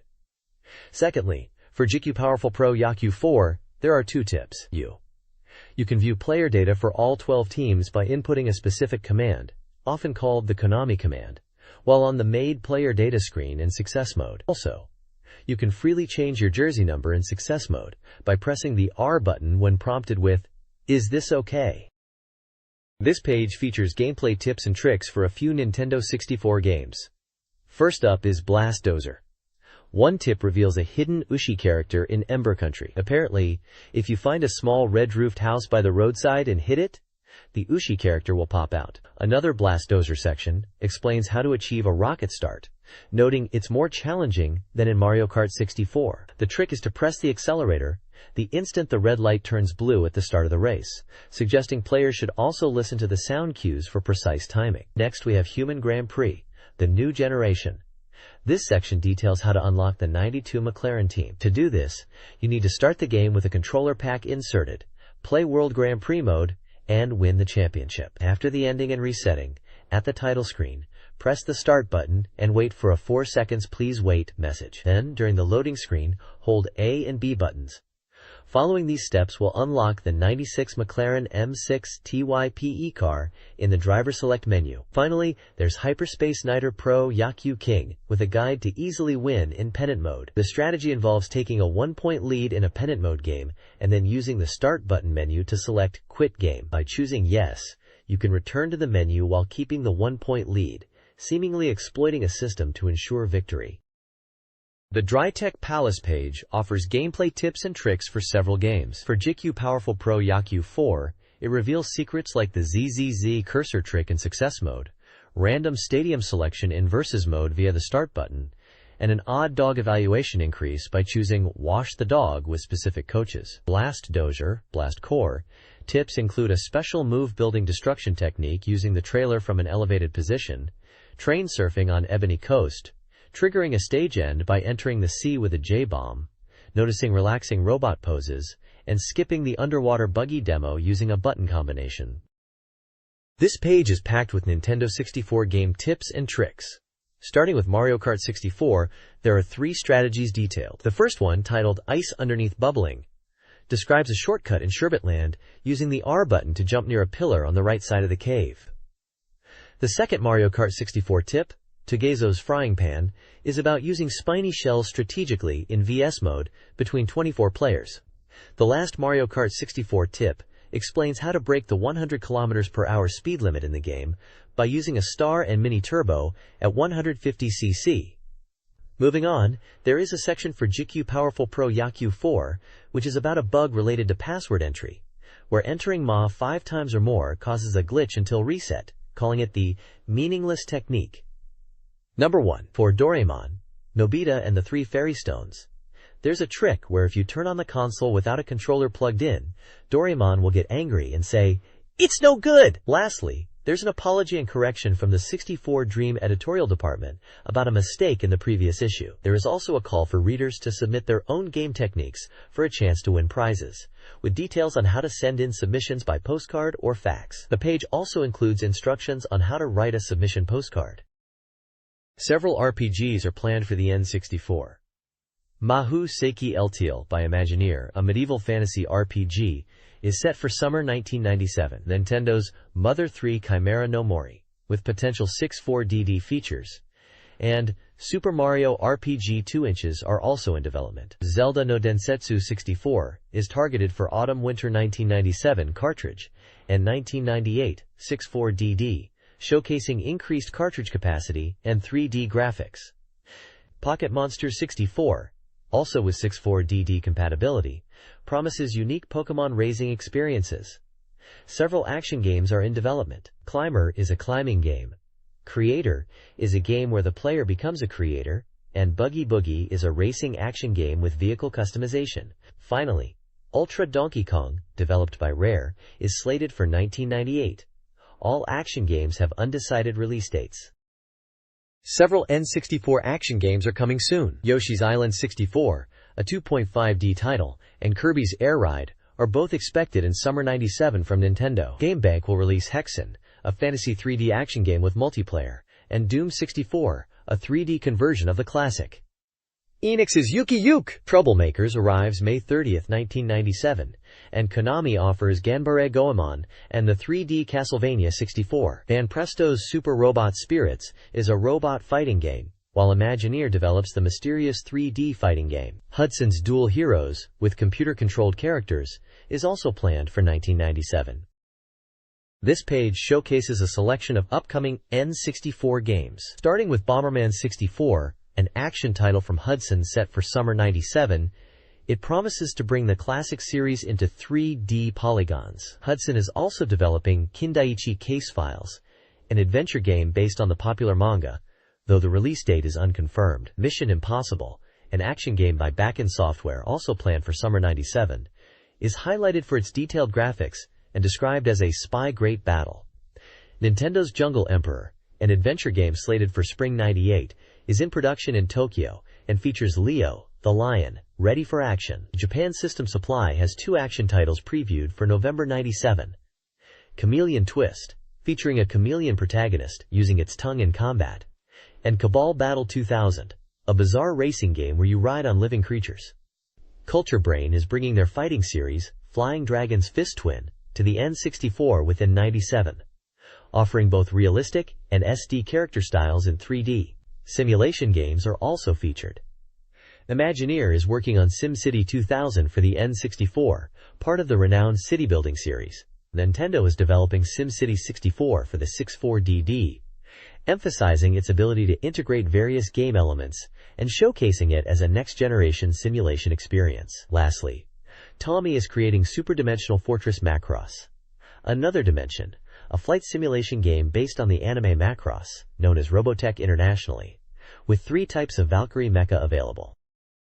Upcoming N64 titles primarily feature shooters. Anticipation is high for Nintendo's GoldenEye 007 with its Z-Trigger gameplay. Kemco's Blade and Barrel, due late 1997, promises graphical and system improvements for tank versus helicopter battles. Star Wars, Shadows of the Empire, out June 14, 1997, offers a cinematic experience. Wild Choppers, releasing May 30, 1997, emphasizes anti-terrorist combat, and Star Fox 64, already released, is hailed as a masterpiece. Sonic Wings Assault, coming in July 1997, continues the series. Other titles include Nintendo's Body Harvest, Video Systems Flight Simulator, Acclaim Japan's Turok, Dinosaur Hunter, and a tentative Nintendo Golf title, with release dates undecided. This Nintendo 64 magazine preview highlights several upcoming games, primarily sports titles, under the SPT and TAB labels. Soccer games include J-League Dynamite Soccer 64, J-League Soccer 11 Beat 1997, with baseball represented by Power League 64, and ice hockey with Wayne Gretzky's 3D hockey. Sumo wrestling appears in 64 Grand Sumo, Wrestling is covered by New Japan Pro Wrestling, Roaring Fighting Spirit, Brave Spirits, and Virtual Pro Wrestling Ultra Battle Royal. Hyper Olympic in Nagano offers winter sports action. Finally, Professional Mahjong Pole Extreme 64 and The Mysterious Lezen are also previewed. Many titles are scheduled for release in summer or late 1997. This page highlights several upcoming Nintendo 64 games, including Mahjong Hiroki Classic and Multi-Racing Championship from Imagineer, both released in July/August 1997. Seta contributed Morita Shogi 64, shogi game with online play, Rev Limit, European-style racing, and Kaminari no Gotoku Chokusoku Igohen, Ego game. Kemco and Boss Game Studios offer Top Gear Rally, a two-player racing game. Video System presents Mahjong 64, while Sammy Kogyo is developing Jisen Pachisuro Hishuhao, a Pachislot simulator. Anticipated titles include F-Zero 64, a continuation of the racing series, and Mario Paint 64, for the 64DD, featuring polygon drawing and animation. This page showcases humorous manga panels with Nintendo characters and game references. It starts with a feature about a mysterious Nukimini creature for players to raise, describing it as shrimp-like and called Paufura, shown in a tank and enlarged to life-size in the image. The page then presents a comical recap of a story involving Mario characters. Princess Peach, in a dark outfit, scolds a dejected Toad and Luigi. The text suggests a previous event where Ben's evil Black Core were easily defeated by Mario, despite trying to intimidate Luigi by asking if he wants to be in an RPG. Another panel shows a confused Luigi wondering, "What should I do?" This leads to a scene of characters intensely playing a fighting game on TV, with excited onlookers. Mario is depicted with eyes wide open, entering a state of training, with a now-loading screen graphic. Finally, the page introduces a boy declaring himself Keisama of 64, likely Nintendo 64, challenging someone named Arapon to a game. The last panel shows a boy intensely playing a game, emphasizing fast 3D stick rotation and rapid button presses for miracle buttons. This page is a humorous comic strip related to a recent game show, possibly referencing the Nintendo 64. The comic depicts stylized characters resembling Mario and Peach in a comedic battle scenario. It begins with exaggerated samurai-like characters preparing to fight, with Mario humorously getting distracted and ultimately slipping on a banana peel. Peach then suggests they go home. The page finishes with a message encouraging readers to send in letters about their fun or mysterious experiences.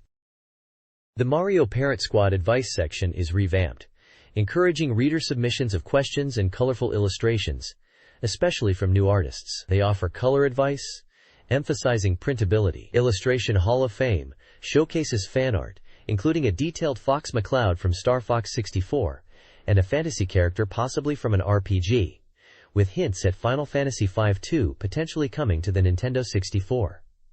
Illustration 64 Museum displays more fan art. One piece features a Dragon Quest character, another is based on Sonic Wings Assault, Aero Fighters Assault, and the final one is Link from Ocarina of Time, capturing a fairy in a comic book style. This page contains a one-question corner that answers questions about why Yoshi is spelled differently in Yoshi's Island, and Mario Kart 64, explaining that both Yoshi and Yoshi are correct romanizations.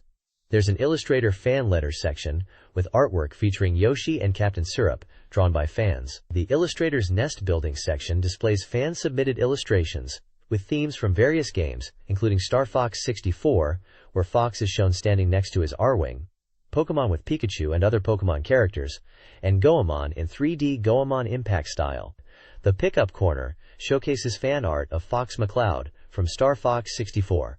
This month's level advancement winners lists names of people in different categories like second-class soldier candidates, regular soldier promotion, and reserve soldier entry. A call for submission section provides information for readers to send in their fan content, like illustrations and 4-Koma manga. Lastly, Kicking Outward features Bomberman fan art with a speech bubble saying, mess it up.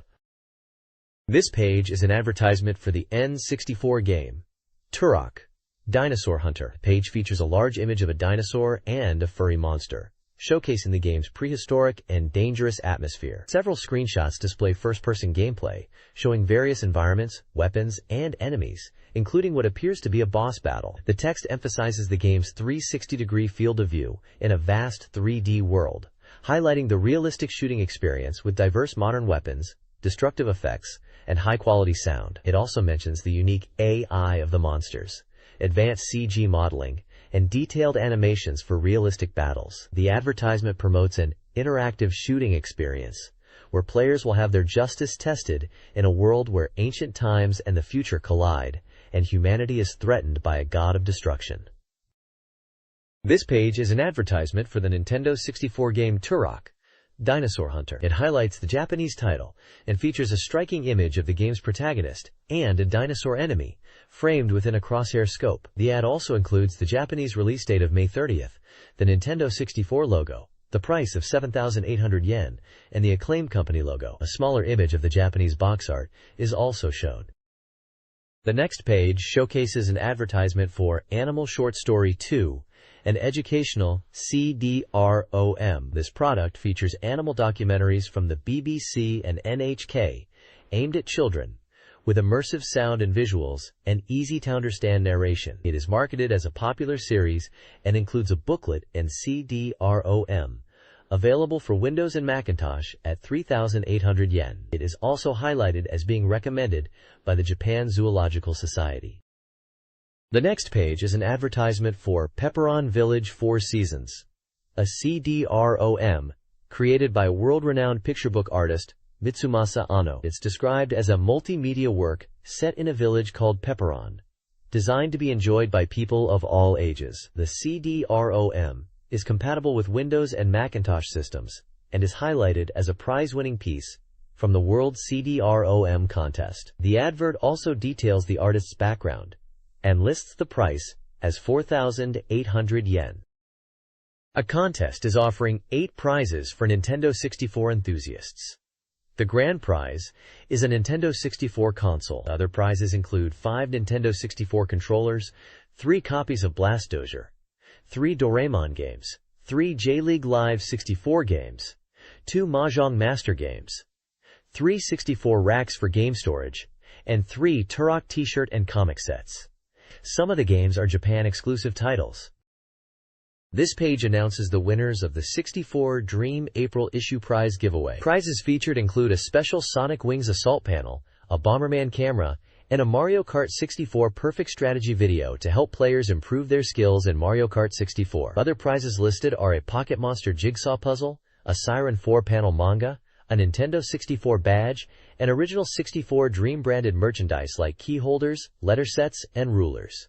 The right side of the page lists the winners for various prizes, including Nintendo 64 consoles, Controller Bros, model kits of Gundam and Evangelion Mecha, Mario Kart 64 game prizes, Super Spatial Niter Pro Baseball King game prizes, 64 racks, Glory of St. Andrews telecards, Goemon pencil cases, Sand Roman 2 pops, Konami calendars, and Twinbee Yahoo Madoka-chan items.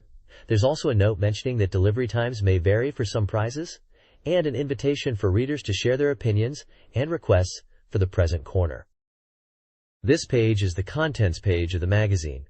It highlights the best shot of the month, which is Megaten Mario. The next issue preview focuses on Star Fox 64 and Mischief Makers.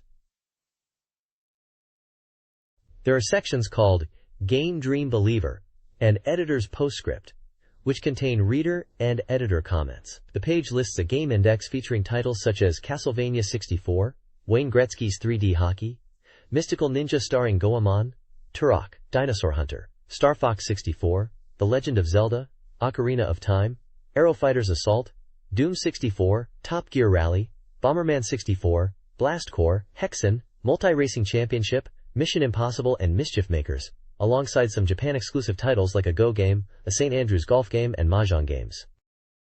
This page is an advertisement for Game Fan Books, series of strategy guides published by Mainichi Communications. It highlights several guides for games on Sega, Saturn, and PlayStation. Featured are guides for Professional Baseball Greatest 997 for Saturn, showcasing a baseball game, Dragon Master Silk for Saturn, displaying anime-style characters, and Ultima Underworld for PlayStation, showing dungeon-crawling gameplay. Other guides advertised are for The Convenience Store, Yushun Classic Road, Tenchi Muyo, Chain Necessary, and Magical Girl Pretty Sammy. The ad also mentions previously released guides including Hi-Pow Security Police S, Pain Cursed Game, Tomb Raiders, Great Athletic Meet, Let Me Tell You My Dear, Multi-Rancer, Silver River Girl Police 2086, Stake Swimmer, Harusame Squadron V-Force, and Apollo Girl Ryuhamba. Advertisement encourages readers to buy these guides at bookstores and game shops nationwide. This page is an advertisement for the Nintendo 64 game Star Fox 64. It promotes the game as an experiential 3D shooting title that is exciting in every sense. The advert highlights that the game comes bundled with the Rumble Pack, Vibration Pack, to enhance the gameplay experience. It also mentions that it supports 1 to 4 players and has a backup function. The suggested retail price is 8,700 yen, excluding tax, and the release date is set for April 27th, Sunday. The image features excited people holding Nintendo 64 controllers, showcasing the enthusiasm for the game.